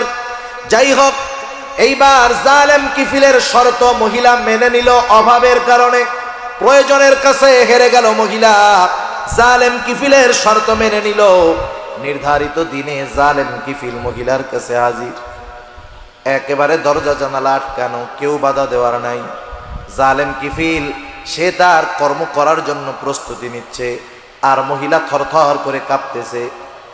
মহিলার দেহটা থরথর করে কাঁপতেছে। কিফিল মহিলার অবস্থা দেখে বলে, ও মহিলা, তুমি কাঁপো কেন? আমি তো তোমাকে জোর করি নাই, তুমি নিজে আমার শর্ত মেনে নিয়ে টাকা নিয়েছো, আমি তোমার উপরে কোনো প্রেসার ক্রিয়েট করি নাই। এইবার মহিলা বলতেছে, ও কিফিল, আমি তো কোনোদিন এই গুনাহ করি নাই, পাপের সাথে জড়াই নাই। ও কিফিল, আমার তো বড় ভয় হয়। ও কিফিল, তোমার সাথে জেনা করার পর আমি না জানি যদি মারা যাই, তাহলে কিয়ামতের দিন আল্লাহ রাব্বুল আলামিনের দরবারে আমি জেনাকারদের কাতারে আমাকে দাঁড়াতে হবে। আমি কান্না করতেছি আল্লাহর ভয়। কার ভয়? জোরে বলেন, কার ভয়? আল্লাহ তাআলার ভয়। জালেম কিফিলের একটা কথায় হয়তো অন্তরের পরিবর্তন চলে আসছে। সে হয়তো চিন্তা করছে, দেখো, আমি জীবনে কোন গুনাহ নাই করলাম না, অথচ মহিলা একটা গুনাহ করবে, তাও ইচ্ছা করে নয়, বাধ্য হইতেছে করতে, তাই তার এত ভয়। আর আমার জিন্দেগি তো গুনাহ ছাড়া কিছু নাই। তার মধ্যে তাওবার অনুভূতি, তাওবার অনুশোচনা জাগ্রত হলো, গুনার থেকে ফিরলো, তাওবা করলো। মহিলাকে টাকাগুলা দিয়া কাপড় পরে বলতেছে, ও মহিলা, তোমাকে টাকাগুলো আমি সদকা করে দিলাম। 60 দিরহাম ধার নিয়েছিল, সদকা করে দিলাম। আর শুনে রাখো, আজকে থেকে আমি আর কোনো গুনাহ করব না, পাপ করব না। জালেম কিফিল তওবা করে বাড়িতে চলে গেল। ঘটনাক্রমে রাতের বেলায় দুনিয়া থেকে চলে গেল জালেম কিফিল। এলাকায় যদি কোনো জালেম মারা যায়, যার অত্যাচার জুলুমে এলাকার মানুষ নির্যাতিত, নিষ্পেষিত, নিপীড়িত, এরকম কিছু জালেম কিছু কিছু এলাকায় আছে না নাই? ও বাইসা থাকলে ওরে জোরে সালাম দেয় ভয়। মানুষকে সম্মান কয়েক কারণে করে, একটা করে তার ব্যক্তিত্বের কারণে, আর একটা করে তার ভয়ে, ঠিক না? মনে করেন অনেক সময় আপনারা মুরব্বীদেরকে সালাম দেন, দুর্বল মানুষ, কেন সালাম দেন? সম্মানের কারণে। ওলামায়ে কেরাম সম্মান করেন, সালাম দেন সম্মানের কারণে। অনেক সময় কাল্লু মস্তানরেও সালাম দেন, দেন না? কেন দেন? ভয়ে, না জানি সালাম না দিলে কোন সময় কি করে বসে, তার ঠিক আছে। সেজন্য মানুষ জালেমদেরকেও সম্মান করে ভয়ে। ওই ধরনের কোন জালেম যদি মারা যায়, অনেক মানুষ মারা গেলে দোয়া পড়ে ইন্না লিল্লাহ, কিন্তু ওই ধরনের কোন জালেম মারা গেলে মুখে ইন্না লিল্লাহ, অন্তরে বলে আলহামদুলিল্লাহ, ঠিক কিনা বলে? জালেম কিফিল মারা গেছে, এলাকার মধ্যে খবর ছড়ায় গেছে কিফিল মারা গেছে, এলাকার মানুষ খুশি, কিন্তু কিফিল তো গত রাত্রে তওবা করছে। হাদিসের মধ্যে আসছে আল্লাহ রাব্বুল আলামিন কিফিলের দরজার মধ্যে কুদরতি ভাবে লিখে দিয়েছে, তোমরা কিফিলকে জালেম বলো না, কিফিল তওবা করেছে, আমি আল্লাহ কিফিলের গুনাহগুলা ক্ষমা করে দিয়েছি। তাহলে দেখেন, গুনাহ ছাড়ার মাধ্যমে আল্লাহর বন্ধু হওয়া যায়, আল্লাহর ওলি হওয়া যায়, বড় আবেদ হওয়া যায়। আমি ইবাদত করলাম, নামাজ পড়লাম, রোজা রাখলাম, তাহাজ্জুদ পড়লাম, মানুষের হক নষ্ট করলাম, নিজে গুনাহ করলাম, চোখের গুনাহ করলাম, হাতের গুনাহ করলাম, পায়ের গুনাহ করলাম, রোজা রাখলাম, জবান দিয়ে গীবত করলাম, পরনিন্দা করলাম, আমি অন্যের হিংসা বিদ্বেষ অন্তরের মধ্যে লালন করলাম। এই যে ইবাদত করলাম, এই ইবাদতগুলা আমাকে আবেদ বানাতে পারবে না যতক্ষণ না আমি গুনাহ ছাড়বো। সেজন্য গুনাহ মুক্ত জিন্দেগি গঠন করতে হবে। যে কোনো পাপ করার আগে চিন্তা করতে হবে যে এই পাপটা করতে করতে আমি যদি মারা যাই। একটা সময় মানুষ বৃদ্ধ হলে মারা যাইতো, আগের সময় এই সিস্টেমটা ছিল, কিন্তু এখনকার সময় সমীকরণ বলতেছে যে বর্তমান সময়ে মৃত্যুর হার বৃদ্ধদের চাইতে যুবক বয়সের মানুষদের বেশি। যুবক মানুষের মৃত্যুর হার বেশি, অ্যাক্সিডেন্ট করে মরে, স্ট্রোক করে মরে, বিভিন্ন নেশাদ্রব্য পান করার মাধ্যমে মরে। সর্বসাকুল্য যুবক তরুণ প্রজন্মের মধ্যে মৃত্যুর হার বেশি। মনে করেন আপনি সিনেমা দেখতেছেন একা একা এক রুমে, কেউ দেখতেছে না, এটা দেখতে দেখতে যদি আপনি মারা যান, বলেন তো ওইখানে তো গুনাহ হবে, রহমতের ফেরেশতা আসতে পারবে? তাহলে এই মৃত্যুটা কেমন মৃত্যু হবে? আপনি রাতে ঘুম আসতেছে না, কানের মধ্যে ইয়ারফোন দিয়ে, হেডফোন দিয়ে আপনি গান শুনতে শুনতে ঘুমাচ্ছেন। এই ঘুম তো আপনার জীবনের শেষ ঘুম হতে পারে। আপনি কি করতে করতে ঘুমাইলেন চিন্তা করেন তো। ইমানি মৃত্যু সম্ভব? আপনি বাসে গেছেন, রোড অ্যাক্সিডেন্টে মারা যায়, আমরা তো দোয়া করি আল্লাহ তারে শহীদের দরওয়াজা দিয়েন, শহীদের মর্তবা দিয়েন, কিন্তু ও যখন বাস অ্যাক্সিডেন্ট করতেছিল তখন গান শুনতে শুনতে ঘুমাইতেছিল। সেজন্য গুনাহ ছাড়তে হবে আগে, গুনাহ ছাড়া বড় আবেদ হওয়া যায় না। এজন্য রাসূলুল্লাহ সাল্লাল্লাহু আলাইহি ওয়াসাল্লাম এক নম্বরে বললেন, ইত্তাকিল মাহারিমা তাকুন আবাদান নাস। ও আবু হুরায়রা, তুমি নিষিদ্ধ বিষয়গুলা ছাড়ো, মানুষের মধ্যে বড় আবেদ হয়ে যাবা। আর একটা হাদিস আপনাদেরকে শোনাই। রাসূল আকরাম সাল্লাল্লাহু আলাইহি ওয়াসাল্লাম একদিন ফজরের নামাজের পূর্বে মসজিদে নববীর মধ্যে বসে আছেন। ফজরের নামাজের পূর্বে হঠাৎ করে রাসূলুল্লাহ সাল্লাল্লাহু আলাইহি ওয়াসাল্লাম বলতেছেন, শোনো, এখন যেই ব্যক্তি দরজা দিয়ে ঢুকবে সে জান্নাতি। নবীজি ঘোষণা দিলেন, এখন যেই ব্যক্তি দরজা দিয়ে ঢুকবে সে জান্নাতি।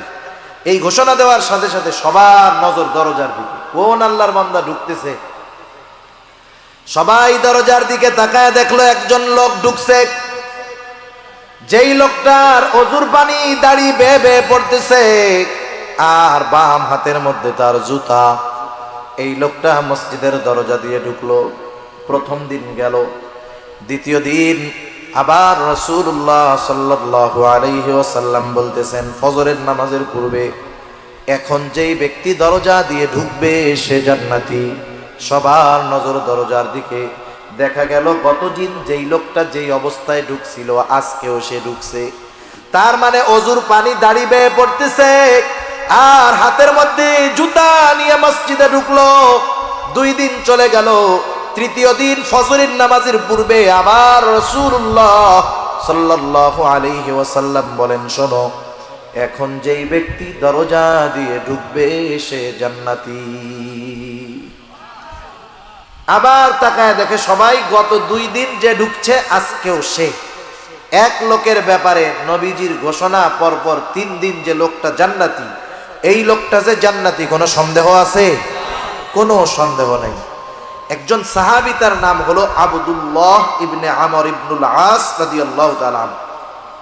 উনি চিন্তা করতেছেন এই লোকটার ব্যাপারে পরপর নবীজি 3 দিন জান্নাতি হওয়ার ঘোষণা দিল, ও যে জান্নাতি কোনো সন্দেহ নেই, কিন্তু ওর ব্যাপারে এমন ঘোষণা আসার কারণটা কি? আব্দুল্লাহ ইবনে আমর ইবনুল আস চিন্তা করলেন ওর বাড়িতে যাইতে হবে, থাকতে হবে, দেখতে হবে। আব্দুল্লাহ ইবনে আমর ইবনুল আস ওই লোকটার কাছে গিয়ে বলে, ও ভাই, আমি 3টা দিন তোমার বাড়িতে মেহমান হতে চাই, 3টা রাত তোমার বাড়িতে থাকবো। আমার খাবার টাবার কোনো কিছুর দরকার নাই, শুধু আমি 3টা রাত এশা থেকে ফজর তোমার বাড়িতে অবস্থান করব। লোকটা বলে ঠিক আছে, কোনো অসুবিধা নাই। এইবার এশার নামাজ পড়ে 2 জন একসাথে বাড়িতে চলে গেল। স্বাভাবিক আল্লাহওয়ালা বুজুর্গ যারা, বড় আবেদ যারা, তারা রাতের নিরিবিলি সময়টাকে আল্লাহ তাআলাকে বেশি ডাকে, ঠিক কিনা বলেন? এইবার ওই লোকটা অপেক্ষা করতেছে, আব্দুল্লাহ ইবনে আমর ইবনুল আস অপেক্ষা করতেছে যে লোকটা কখন ঘুম থেকে উঠবে আর তার স্পেশাল আমলগুলা শুরু করে দিবে। অপেক্ষায় আছে, সারা রাত জেগে থাকলো আব্দুল্লাহ ইবনে আমর ইবনুল আস, কিন্তু লোকটার ঘুম থেকে উঠার নামে কোনো খবর নাই। ফজরের আজান দিল আর ঘুম থেকে উঠলো। প্রথম দিন সারা রাত জেগে থাকলো, কিন্তু কোনো আমল দেখলো না। দ্বিতীয় দিন রাত আবার চিন্তা করতেছে আজকে বুঝি কিছু আমল করতে পারে, হয়তো গতকাল কোনো কারণে ঘুম থেকে উঠতে পারে নাই। আবার সারা রাত সজাগ, এশার নামাজ পড়ে ঘুমায়, ফজরের নামাজে উঠে চিন্তা করলো 2টা দিন চলে গেল, রাতে তো ঘুম থেকেই উঠলো না। এইবার তৃতীয় দিন অপেক্ষমান, সারা রাত সজাগ, আল্লাহর বান্দা আজকেও এশার নামাজ পড়ে ঘুমায়। এশার আজান না ফজরের আজান দিল আর ঘুম থেকে উঠলো। 3 দিন সারা রাত জায়গা থেকে দেখলো কোনো আমল নাই। কি করলো সারা রাত? কিছুই না, খালি ঘুমাইছে। আব্দুল্লাহ ইবনে আমর ইবনুল আস রাদিয়াল্লাহু তাআলা আনহু উনার কৌতূহল আর দমন করে রাখতে পারেন নাই। এইবার লোকটাকে জিজ্ঞাসা করতেছে, ও ভাই, আমি পরপর 3টা রাত তোমার বাড়িতে অবস্থান করার কারণ হলো, আল্লাহর নবী, আমি তোমার বাড়িতে যেই 3 দিন অবস্থান করলাম তার আগের 3টা দিন ফজরের নামাজের পূর্বে তোমার ব্যাপারে জান্নাতি হওয়ার ঘোষণা দিয়েছেন। আমি একটু দেখতে চেয়েছিলাম তুমি কোন স্পেশাল আমল করো, যার কারণে আল্লাহর নবী তোমার ব্যাপারে জান্নাতের সুসংবাদ দিয়ে দিলেন। এই স্পেশাল আমলটা দেখার জন্য আসলাম, কিন্তু তুমি তো এশার নামাজ পড়ে ঘুমাও আর ফজরের আজান দিলে উঠো, কারণটা কি? এইবার লোকটা বলে, শোনো ভাই, রাসূলুল্লাহ সাল্লাল্লাহু আলাইহি ওয়াসাল্লাম যদি আমার ব্যাপারে এমনটা বলে থাকেন তো আলহামদুলিল্লাহ। তুমি যে আশায় রাত্রি যাপন করেছো যে আমি কোনো স্পেশাল আমল করি নাকি, তুমি শুধু শুধু রাত জেগেছো। তুমি আমাকে ওই 3 দিন যেমনটা দেখেছো প্রতিটা দিন আমার এমনভাবেই কেটে যায়। তার মানে আমি রাত্রে জাগিও না, কোনো নফল ইবাদতও করি না। যারা করে, অভ্যাস আছে যারা করেন, বাদ দিবেন না, এটা আমি অন্য জিনিসের জন্য বলতেছি। এখন দেখেন, তাহলে তুমি কোন আমলের কারণে এমন হয়েছে? বলে, হ্যাঁ, আমার একটা জিনিস মনে হয় এটার জন্য হতে পারে। আমি 5 ওয়াক্ত নামাজ পড়ি, 5 ওয়াক্ত নামাজ পড়ি, হারাম হালাল বেঁচে চলি, অন্যের হক নষ্ট করি না। যতটুকু ফরজ ওয়াজিব সুন্নাত আছে এইটুকু করি। বলেন, ফরজ ওয়াজিব সুন্নাত, সুন্নাতে মুআক্কাদা, এটা একটা মুমিনের জন্য স্বাভাবিক কর্ম, ঠিক কিনা বলেন? নামাজ পড়া এটা স্পেশাল কোনো ক্রেডিট না। আমি নামাজ পড়ি, নামাজি, এটা কোনো ক্রেডিট না।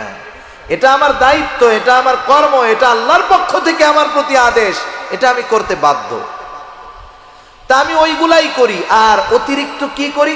যখন রাতে আমি ঘুমাইতে যাই, বিছানায় শোয়ার পরে আমাকে যারা কষ্ট দিয়েছে আমি তাদেরকেও মাফ করে দেই, আর কারো ব্যাপারে যদি আমার কোনো কষ্ট থাকে আমি তাদেরকেও মাফ করে দিই। সুবহান। মানে আমি আমার অন্তরটাকে ক্লিয়ার কইরা ঘুমাই। এখন বলেন, এই সাহাবী 5 ওয়াক্ত নামাজ পড়ছে, এতটুকু ফরজ ওয়াজিব সুন্নাতগুলা মেনে চলছে, আর এক্সট্রা ওই আমলটা করছে, অথচ এতটুকু আমল আল্লাহর রাসূল সাল্লাল্লাহু আলাইহি ওয়াসাল্লাম তার ব্যাপারে জান্নাতের সুসংবাদ দিয়ে দিয়েছেন। সুবহান।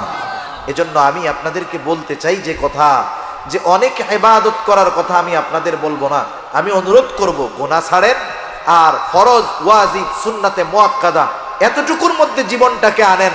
আল্লাহর রাসূলের কথা অনুযায়ী তাকুন আ'বাদান নাস, মানুষের মধ্যে সবচাইতে বড় আবেদ হয়ে যাওয়া যাবে। ঠিক কিনা বলেন? আরে আবেদ দুনিয়ার মানুষ সার্টিফিকেট দিলে তো হবে না। দুনিয়ার মানুষ আপনারে আমারে আল্লাহর ওলি বুজুর্গ যা বলে বলুক, এই বুজুর্গি মরার পরে আছে কিনা, আল্লাহর দরবারে আছে কিনা, এটা হলো মূল। ঠিক কিনা বলেন? সেজন্য নবীজির 1 নাম্বার নসিহত, হারাম ছাড়ো, গুনাহ ছাড়ো, মানুষের মধ্যে সবচাইতে বড় আবেদ হয়ে যাবা। 2 নাম্বার নবীজি বলেন, ওয়া আরদা বিমা কাসামাল্লাহু লাক তাকুন আগনান নাস। নবীজি বলেন, আল্লাহ তাআলা তোমার জন্য যতটুকু নির্ধারণ করে রাখছে, আল্লাহ তাআলা তোমার জন্য যতটুকু নির্ধারণ করে রাখছে ওইটুকুর উপরে তুমি সন্তুষ্ট থাকো। তার মানে এখানে স্বল্পে তুষ্টর শিক্ষা আমাদেরকে দেওয়া হচ্ছে। দেখবেন সমাজে অনেক মানুষ আছে, তার অঢেল টাকা নাই, বড় গাড়ি নাই, বাড়ি নাই, খুব কষ্টের মধ্যে জীবন যাপন করে, 3 বেলা কোনো মতে খায়, আলহামদুলিল্লাহ কোনো মতে একটা ঘরের মধ্যে থাকে। আপনি তাকে জিজ্ঞাসা করবেন, জিজ্ঞাসা করার সাথে সাথে লোকটা বলবে, আলহামদুলিল্লাহ, আল্লাহ তাআলা আমাকে ভালো রাখছে। সে যে অবস্থায় আছে ওই অবস্থার উপরে সে সন্তুষ্ট, আল্লাহর দরবারে শুকরিয়া আদায় করতেছে। আরেকজন গাড়ি বাড়ি অভাব নাই, অনেক মিল ফ্যাক্টরি, আপনি তারে জিজ্ঞাসা করবেন কেমন আছে, ও মাথায় হাত দিয়া বলবে, ভাই কি যে টেনশনে আছি জানেন না, এই 5টা 6টা ফ্যাক্টরি নিয়ে, ওই ব্যাংকের লোন, এই ব্যাংকের ঋণ, এইটার কাজ ওইটার কাজ, এর ঠেলায় আমার ঘুমই হয় না ভাই। এখন বলেন, এই লোকটার এত পেরেশানি চিন্তা কেন? কারণ ওর চাহিদা এখনো পূরণ হয় নাই। ঠিক কিনা বলেন? আর ওই লোকটার টেনশন নাই কেন? আল্লাহ যেটুক দিয়েছে সেটুকুর উপরে সে সন্তুষ্ট আছে। এজন্য মুমিনের অন্যতম একটি অভ্যাস হলো স্বল্পে তুষ্টতা, যতটুকু সে পাইছে ততটুকুতে সন্তুষ্ট। এজন্য দেখেন, আমরা আমাদের ঈমানের ভিত্তিগুলোর মধ্যে একটা ভিত্তি হলো ওয়াল কদরি খাইরিহি ওয়া শাররিহি মিনাল্লাহি তাআলা, তাকদীরের ভালো মন্দ, মানে আমার গোটা জিন্দেগীর সব কল্যাণ অকল্যাণ, লাভ লোকসান সব কার তরফ থেকে হয়? আল্লাহর তরফ থেকে হয়। যেই মানুষগুলা তাকদীরের উপরে যথাযথ বিশ্বাস রাখে, তাকদীর একটি রহস্যময় জিনিস, সব কিছুর তালা চাবি খুলতে যাইতে হয় না, সব কিছু বোধগম্যতা হওয়ার যোগ্যতা মানুষকে আল্লাহ তাআলা দেন নাই। যদি মানুষ সব কিছুই বুঝতো আর বুঝে ঈমান আনতো, তাইলে ঈমান বিল গায়েবের কোনো দাম থাকতো না। ঠিক কিনা বলেন? আমরা আল্লাহকে না দেখে ঈমান আনছি, জান্নাত না দেখে বিশ্বাস করি, নবীকে দেখি নাই বিশ্বাস করি, ফেরেশতা দেখি নাই বিশ্বাস করি। তো যাই হোক, তাকদীর দেখা যায় না বিশ্বাস করি। এজন্য যেই মানুষগুলা তাকদীর বিশ্বাস করে, আপনি যারা তাকদীর বিশ্বাস করে তারা কোনো সময় টেনশন, ডিপ্রেশন, চিন্তায় ভোগে না। ইদানিংকালে আপনারা যারা খবরাখবর দেখেন, অনেকে শুনতেছেন, দেখতেছেন, আত্মহত্যার প্রবণতা এখন একটু বেশি বাড়ছে। শুধু তাই না, কেউ লাইভে আইসা আত্মহত্যা করতেছে, কেউ লাইভে আইসা নিজের গায়ে আগুন ধরায়া দিচ্ছে, কেউ পিস্তল দিয়ে মাথার খুলি গুলি মেরে খুলি ফালায়া দিচ্ছে, কেউ গলায় দড়ি নিয়ে মরতেছে, হরেক রকম পদ্ধতিতে আত্মহত্যা করতেছে, কেউ লাইভে আইসা ছাদ থেকে লাফ দিয়ে আত্মহত্যা করতেছে। আত্মহত্যা মানুষ কেন করে? ডিপ্রেশন, চিন্তা থেকে করে। ঠিক কিনা বলেন? এখন তাদের চিন্তাগুলা ভালো না মন্দ আমি সেটা জানি না, সেটা তাদের ব্যাপার, কিন্তু তাকদীরে যারা বিশ্বাস করে এরা কোনো সময় ডিপ্রেশনে ভুগতে পারে না। মনে করেন আপনি একটা কাজের জন্য চেষ্টা করলেন, বান্দা চেষ্টা করতে পারে কিন্তু গন্তব্যে পৌঁছানোর তৌফিক দেয় কে? যেমন যারা তাকদীরে বিশ্বাস করে তারা যখন কোনো চেষ্টা করে, ব্যবসায় হোক, চাকরি হোক, পড়াশোনা হোক, তারা তাদের সর্বোচ্চ চেষ্টার পরে যখন ওই কাজটা সফল হয় না, তখন কি বলে? আমি আমার চেষ্টা করেছি কিন্তু আল্লাহ তাকদীরে লেখেন নাই। ঠিক কিনা বলেন? এতটুকুর দ্বারা সে তার সব চিন্তা, পেরেশানি, টেনশন দূর করে ফেলতে পারে। কিন্তু যারা তাকদীর অবিশ্বাস করে, যারা বলে চেষ্টাই সবকিছুর মূল, মেহনতই সবকিছুর মূল, তাকদীর কোনো কিছু নাই, আমার চেষ্টাই আমাকে সফলতায় পৌঁছায়া দিবে, এখন ওই লোকটা যখন চেষ্টা করতে করতে সফল হবে না, মূলত তার তাকদীরে নাই, সে তো তাকদীর বিশ্বাস করে না, ও যখন সফল হবে না ও টেনশনে পড়ে যাবে, ঠিক কিনা বলেন? তখন কি করবে? ওই যে লাইভে আইসা পিস্তল দিয়ে মাথায় গুলি করবে, এইটা করবে সেটা করবে। এই কেন হয়? এটা হওয়ার অন্যতম একটি কারণ তাকদীর অবিশ্বাস এবং স্বল্পে তুষ্ট না হতে পারা। স্বল্পে তুষ্ট না হতে পারা। যার চাহিদা নাই সে হলো ধনী। মূলত ধনী কাকে বলে? যার চাহিদা নাই তাকে ধনী বলে। আল্লাহ যা দিছে আমার যথেষ্ট, তার মানে কি চাহিদা নাই, ওই লোকটা ধনী। এজন্য নবী বলেন টাকা পয়সা যার আছে, সম্পদ গাড়ি বাড়ি যার আছে, সে ধনী হতে পারে না। কে ধনী? রাসূলুল্লাহ সাল্লাল্লাহু আলাইহি ওয়াসাল্লাম বলেন আল গিনা গিনান নাফস। নবীজি বলেন আত্মার ধনী, অন্তরের ধনী হলো প্রকৃত ধনী। যার চাহিদা আছে সে ধনী হতে পারে না, তার ধন সম্পদ তাকে ধনী বানাতে পারে না, কারণ চাহিদা যার বেশি সে ধনী হতে পারে না। এজন্য স্বল্পে তুষ্ট হওয়ার দরকার। আর আমার জন্য কতটুকু বরাদ্দ আছে, আমার রিজিক কতটুকু, আমার গাড়ি কতটুকু, আমার বাড়ি কতটুকু, আমার সম্মান কতটুকু হবে, আমি কতটুকু চেষ্টা করব, সব কিছু নির্ধারণ করে রাখছে কে? আমার দায়িত্ব চেষ্টা করা বৈধ পন্থায়, আল্লাহ দিলেও খুশি, না দিলেও খুশি। যতটুকু আমি পাবো বুঝতে হবে ওটা আল্লাহর তরফ থেকে আমার জন্য বরাদ্দ। এজন্য আল্লাহর নবী বলেন, ও আবু হুরায়রা, ওয়া আরদা বিমা কসামাল্লাহু লাক, তুমি ওইটুকুর উপরেই সন্তুষ্ট থাকো যতটুকু আল্লাহ তাআলা তোমার জন্য নির্ধারিত করেছে। তুমি যদি সন্তুষ্ট থাকতে পারো আবু হুরায়রা, তাকুন আগনান নাস, সন্তুষ্ট থাকো আর মানুষের মধ্যে সবচাইতে বড় ধনী হয়ে যাও। কারণ নবীজি বললেন আল গিনা গিনান নাফস, অন্তরের ধনী হলো প্রকৃত ধনী। 3 নাম্বার নসিহত রাসূলুল্লাহ সাল্লাল্লাহু আলাইহি ওয়াসাল্লাম বলেন ওয়া আহসিন ইলা জারিকা তাকুম মুমিনা।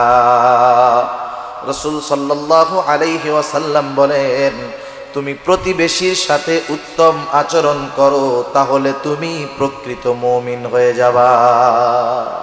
ওয়া আহসিন ইলা জারিক তাকুম মুমিনা। গ্রামে হোক আর শহরে হোক, আমাদের প্রতিবেশী কিছু মানুষ থাকে, থাকে কি থাকে না? প্রতিবেশী থাকে। প্রতিবেশীর একটা স্পেশাল হক আছে। প্রতিবেশী যদি অন্য ধর্মেরও হয় তারও একটা হক আছে। মুসলিমও যদি হয় হক আছে, অন্যান্য ধর্মাবলম্বী সে যদি আমার প্রতিবেশী হয় তারও একটা হক আমার উপরে আছে। 1 নাম্বার বিষয়, আমি কখনো প্রতিবেশীর কষ্টের কারণ হব না। আমি কখনো প্রতিবেশীর কষ্টের কারণ হব না। শহরের বাড়িতে তো বিশেষ করে পাশাপাশি রুমে অবস্থান করা হয়।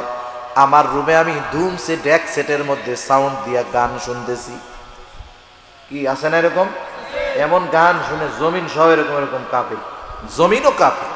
প্রতিবেশীর বাচ্চা আছে, বৃদ্ধ মানুষ আছে, অসুস্থ মানুষ আছে, তাদের কষ্ট হইতেছে। আমারে যদি মানা করে উল্পা, আমি আমার ঘরে আমি বাজাই, আওয়াজ গেলে কি করবো? আছে না নাই? খবরদার। প্রতিবেশীর সাথে উত্তম আচরণের প্রথম বিষয় হলো প্রতিবেশী যে হয় হোক, আমি কখনো প্রতিবেশীর কষ্টের কারণ হব না। আমি কখনো প্রতিবেশীর কষ্টের কারণ হব না, খেয়াল রাখবেন এগুলা। দ্বিতীয়ত, আমাকে যদি কেউ কষ্ট দেয় আমি তারে মাফ করে দিব। আমাকে যদি কেউ কষ্ট দেয় আমি কি করব?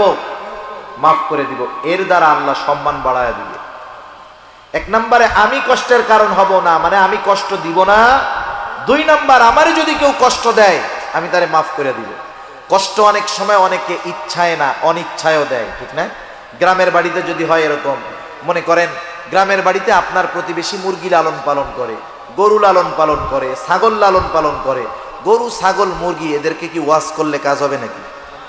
আপনার প্রতিবেশী খারাপ, আপনি যদি গরু ছাগলরে ওয়াজ করে বুঝান, ছাগল তোমার ঠ্যাং 2টা ধরলাম, তোমার পায়ে 2টা ধরছি, তুমি কিন্তু ওই বাড়ি যাইয়া কিছু কইরো না, ওরা কিন্তু আমার দুশ্মন।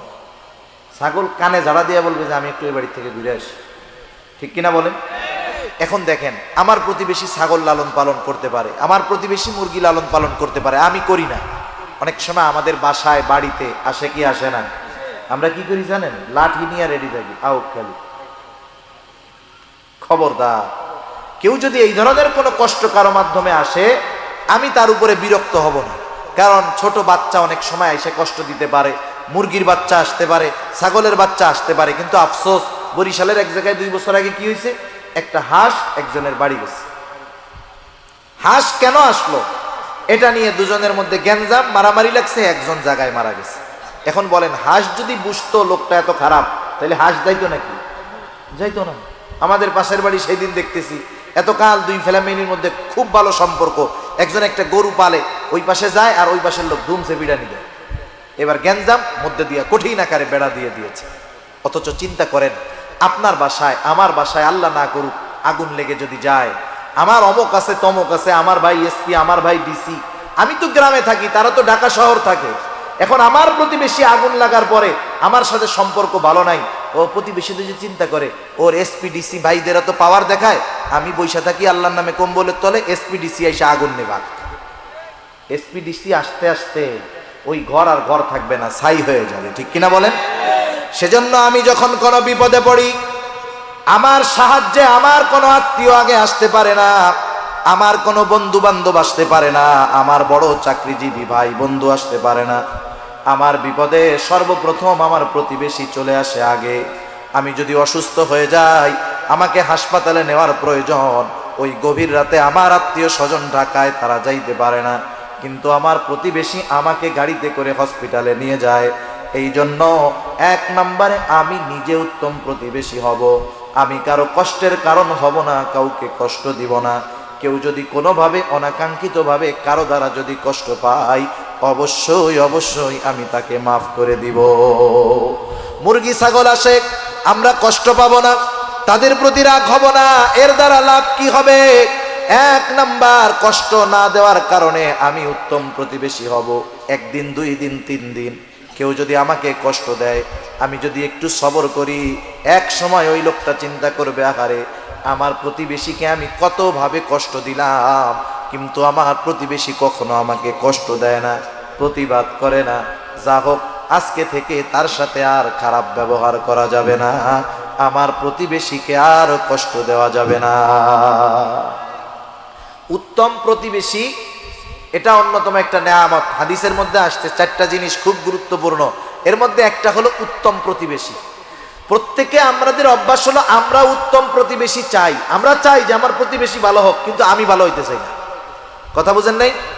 আমি চাই যে আমার আশেপাশের লোকজন সব ভালো থাকবে, আমার সাথে ভালো ব্যবহার করবে, কিন্তু আমি নিজে করতে রাজি নাই। সেজন্য আমি আগে উত্তম প্রতিবেশী হব। আমি যদি ভালো হই, আমার আশেপাশের মানুষেরা ভালো হয়ে যাবে, ঠিক কিনা বলেন?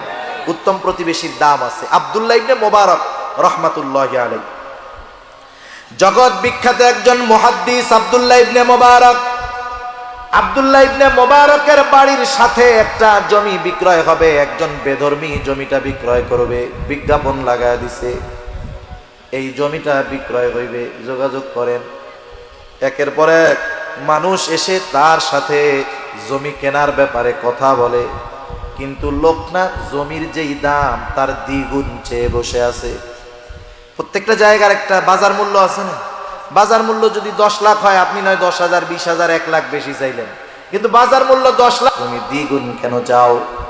এইবার বেধর্মী লোকটা বলতেছে, তোমরা বুঝতে পারো নাই, আমার জমির দাম আমি কেন চাইলাম? 1 নাম্বার, আমার জমির দাম সাধারণ দাম ঠিক আছে, কিন্তু জমির দাম দ্বিগুণ চাওয়ার কারণ হলো এই জমিটা যে কিনবে সে আব্দুল্লাহ ইবনে মুবারকের প্রতিবেশী হয়ে যাবে, এই জন্য এই জমির দাম আমি দ্বিগুণ চেয়েছি। এবার লোকজন বলতেছে আমারে দাও, আমারে দাও, লটারি শুরু হয়ে গেছে। তাহলে চিন্তা করেন, একজন উত্তম প্রতিবেশী এটা আমাদের জন্য কল্যাণকর জিনিস, আর একজন খারাপ প্রতিবেশী সে আমার জন্য কষ্টের কারণ। আল্লাহ রাসূল সাল্লাল্লাহু আলাইহি ওয়াসাল্লাম এক হাদিসের মধ্যে বলেন, প্রতিবেশীর যেই হকগুলো আছে, প্রতিবেশীর সাথে আন্ডারস্ট্যান্ডিং ভালো রাখতে হবে, সম্পর্ক ভালো রাখতে হবে। কিন্তু সমস্যা কি, এখনকার জামানায় সবচাইতে বড় শত্রু হলো প্রতিবেশী আর এক প্রতিবেশী, ঠিক কিনা বলেন? অনেক সময় এমন হয়, সম্পদওয়ালা যারা, সম্পদওয়ালা টাকাওয়ালা যারা, এরা প্রতিবেশী যদি গরিব হয়, ও মনে মনে চিন্তা করে ওরে যেমনেই হোক এখান থেকে যদি উচ্ছেদ করে দিতে পারতাম, আমার বিল্ডিংটা আর একটু বড় বানাইতে পারতাম, তাহলে আমার খুব ভালো হইতো। এই ধরনের চিন্তা কিছু মন মানসিকতা কিছু মানুষের আছে, এজন্য প্রতিবেশীরে কষ্ট দেয়। মনে করেন আপনি 3 তলায় থাকেন, শহরের বাড়িতে এই অবস্থাগুলো বেশি হয়। আপনি 3 তলায় থাকেন, নিচে টিন শেডওয়ালা লোক আছে না নাই? আপনি কি করেন? আপনার পোলার রাইতের বেলা মুত আইছে, আপনি জানলা দিয়ে এখন আব্বা স্টার্ট দিয়ে দাও। এ ধরনের কাজ কাম করা যাবে? জানালা দিয়ে থুতু ফালাবেন না, কাশি ফালাবেন না, কারণ আপনার প্রতিবেশী ওইখানে আছে, এটা তার জন্য কষ্টের কারণ হবে। আল্লাহর রাসূল সাল্লাল্লাহু আলাইহি ওয়াসাল্লাম এগুলা নিষেধ করেছেন। নবীজি বলতেছেন, শোনো, জিব্রাইল আমাকে প্রতিবেশীর হকের ব্যাপারে এতটা গুরুত্ব দিয়েছে, এতটা তাগিদ দিয়েছে, আমি তো একটা সময় মনে করতেছিলাম না জানি প্রতিবেশীকেও সম্পদের ওয়ারিস বানায় দেওয়া হয়। যেই ওয়ারিসি সম্পদের একটা মালিকানা হয়তো প্রতিবেশীর জন্য আল্লাহ বরাদ্দ করে দিবেন। প্রতিবেশীর ব্যাপারে এতটা গুরুত্ব আল্লাহ রাব্বুল আলামিন আমার আপনার রাসূলকে দিয়েছেন, এটা আমাদের শিক্ষার জন্য। সেজন্য আমরা প্রতিবেশীর সাথে ভালো আচরণ করব। নবীজি বলেন, তাইলে কি হবে? তাইলে তোমরা প্রকৃত মুমিন হতে পারবা। সুবহানাল্লাহ বলেন। কারণ আমার দ্বারা যদি কেউ কষ্ট পায়, আমি যদি হাজি হই, গাজী হই, তাহাজ্জুদ গুজারি হই, আমি প্রকৃত মুমিন মুসলমান হতে পারি নাই। আমি আমার প্রতিবেশীকে কথার মাধ্যমে কষ্ট দেই, জবানের মাধ্যমে কষ্ট দেই, হাত পা কথা অঙ্গ প্রত্যঙ্গের দ্বারা কষ্ট দেই, আমি প্রকৃত মুমিন হতে পারি নাই। রাসূলুল্লাহ সাল্লাল্লাহু আলাইহি ওয়াসাল্লাম বলেন, আল মুসলিমু মান সালিমাল মুসলিমুনা মিন লিসানিহি ওয়া ইয়াদিহি। নবীজি বলেন, প্রকৃত মুসলমান হলো সে যার মুখ এবং হাত থেকে অপর মুসলমান নিরাপদ থাকে। একটু নিজেকে নিজে প্রশ্ন করবেন যে আমার প্রতিবেশী, আমার মুমিন ভাই, আমার আত্মীয় স্বজন, এরা কি আমার জবানের থেকে মুক্ত? আমি কি তাদেরকে কোনো জবান দ্বারা কষ্ট দেই, অঙ্গ প্রত্যঙ্গের দ্বারা কষ্ট দেই? যদি দিয়ে থাকি তাইলে আমি প্রকৃত মুমিন হতে পারি নাই। সেজন্য ভাই, প্রতিবেশীর সাথে সম্পর্ক ভালো করব। আল্লাহ রাসূল সাল্লাল্লাহু আলাইহি ওয়াসাল্লাম এক হাদিসের মধ্যে বলেন, তোমরা তরকারির মধ্যে একটু ঝোল বেশি দিবা, পানি বেশি দিবা। কেন? যাতে প্রতিবেশীর খবরাখবর নিতে পারো। মনে করেন অনেক সময় হয় একজন মানুষ একটু টাকাওয়ালা আর একজন গরিব। টাকাওয়ালা মানুষ ওই গরিব মানুষের বাড়িতে কিছু খাবার সামগ্রী পাঠাইলো। আমাদের মা বোনদেরকে যা দেখি, কোনো ফ্যামিলি থেকে যদি কোনো কিছু পাঠায়, ওনারা খালি বাটি ফেরত দিতে চান না, ঠিক না? চাই যে আমিও আমার ভালো কিছু হইলে দিব। আপনি তো ডেলি গোশত খান, আপনার প্রতিবেশী মাসে একবারও পায় না, বছরে 2-3 বার পায় না। এখন ওর বাসায় একদিন গোশত কোনো মতে আসতে, ছাট ছুট যা হয় হোক, আপনি তো ডেলি খান। এখন ওর বাসায় খাবার পাঠাইছিলেন, ও বাটিতে একটু হাড্ডি হুড্ডি রান্না করে আপনার কাছে পাঠাইছে। আমাদের খাসলাত কি? ওইটা দেখার পরে আগে মুখ একটা ভেংসি মারে, এইগুলার কি দরকার ছিল, এগুলা আমরাও খাই না, আমাদের বাচ্চারাও খায় না। আরে ভাই, ওই লোকটা তো গরিব মানুষ, সে আপনার বাড়িতে বড় আশা করে নিয়ে আসছে, আপনি না খান, বাচ্চাদের না খাওয়ান, আপনি আপনার বিড়ালরে দিয়ে খাওয়ায় দেন, সমস্যা নাই, কিন্তু গ্রহণটা তো হাসি মুখে করবেন, ঠিক কিনা বলেন? সেজন্য অনেক সময় আছে যে আমার প্রতিবেশী একটু গরিব মানুষ, আমারে দাওয়াত দেয়, আমার জন্য কিছু খাবার পাঠায়, যেগুলো আমি খাই না, আমার পছন্দ না, পরিবার পরিজনকে খাওয়াই না, আমরা কি করি? সেটা নেগলেক্ট করি, ফিরাইয়া দেই, মুখ ভেঙচি মারি, একবারে তুচ্ছ মনে করি। না না, এমনটা করা যাবে না। আমি হাসি মুখে নিব, আমি না খাই, ফালাইয়া দিলাম, অন্য আরেকজনকে দিলাম, কিন্তু আমি যদি তাকে ফিরাইয়া দেই মুখটা গোমড়া করে, সে অন্তরে কষ্ট পেয়ে যাবে, ঠিক কিনা বলেন? এজন্য প্রতিবেশীর সাথে আন্ডারস্ট্যান্ডিং ভালো হবে, প্রতিবেশীর সাথে সম্পর্ক ভালো করতে হবে, উত্তম আচরণ করতে হবে, কষ্ট দেওয়া যাবে না, কষ্টের কারণ হওয়া যাবে না। কেউ যদি অনাকাঙ্ক্ষিতভাবে কষ্ট দেয়, সেটাকে কষ্ট মনে করা যাবে না। এই যে পাশাপাশি বাসায় যখন অবস্থান করা হয়, অনেক জায়গায় দেখেছি, অনেকে অভিযোগও করছে এরকম, হুজুর বাচ্চাটা আমার বাচ্চা, কয়েক মাস বয়স, ও তো বোঝে না, কান্নাকাটি করে, আমার পাশের প্রতিবেশী চরম আকারে আমাকে বকাঝকা করে, গালাগালি করে, বিরক্ত হয়, হুজুর কি করব? আমি বললাম, ভাই কি বলবো, একটু চিন্তা করে দেখেন, কোনো বাচ্চা কি ইচ্ছা করে কান্না করায় নাকি? মা বাবা কান্না করে, বাচ্চা আইসা মা বাবাকে ধমক দেয়, কত খারাপ কথা বলে। এরকম অনেক সময় হতে পারে যে একজনের বাচ্চা কান্নাকাটি করতেছে রাতভর, আপনার একটু কষ্ট হচ্ছে, আপনি একটু সবর করেন না, আল্লাহ তাআলা এর প্রতিদান দিবে, ঠিক আছে ইনশাআল্লাহ। এগুলো আমরা খেয়াল রাখবো যে আমরা উত্তম প্রতিবেশী হব, উত্তম প্রতিবেশী হব, আর আল্লাহ তাআলা তাইলে আমাদেরকে উত্তম প্রতিবেশী মিলায় দিবে। 3 নাম্বার, নবীজি বলেন, 4 নাম্বার নবীজি বলেন ওয়া আহিব্বা লিন-নাস মা তুহিব্বু লিনাফসিকা তাকুম মুসলিমা।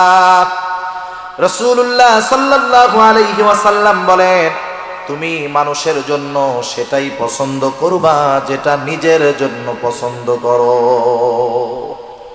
তুমি মানুষের জন্য সেইটা পছন্দ করবা যেটা নিজের জন্য পছন্দ করো। এই যে রমজান মাস আসতেছে, বিভিন্ন গ্রুপ অফ ইন্ডাস্ট্রি জাকাত দিবে।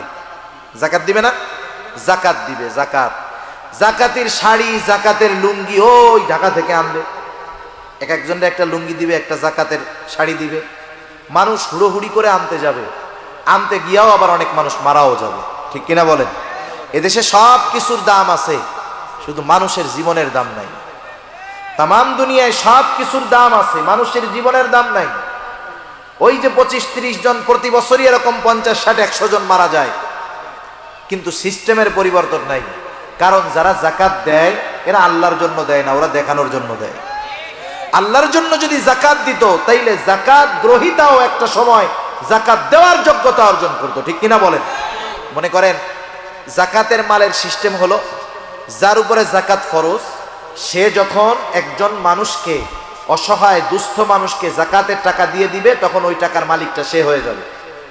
আর যারা জাকাত দেয় তাদের এই ক্রেডিট নেওয়ার কোনো ভাব নাই যে আমি জাকাত দিচ্ছি, বরং বিষয়টা এমন না, বরং বিষয় হলো আল্লাহ সুবহানাহু ওয়া তাআলা ধনীর সম্পদের মধ্যে দরিদ্র গরিব অসহায়ের হক রেখে দিয়েছেন আল্লাহ তাআলা।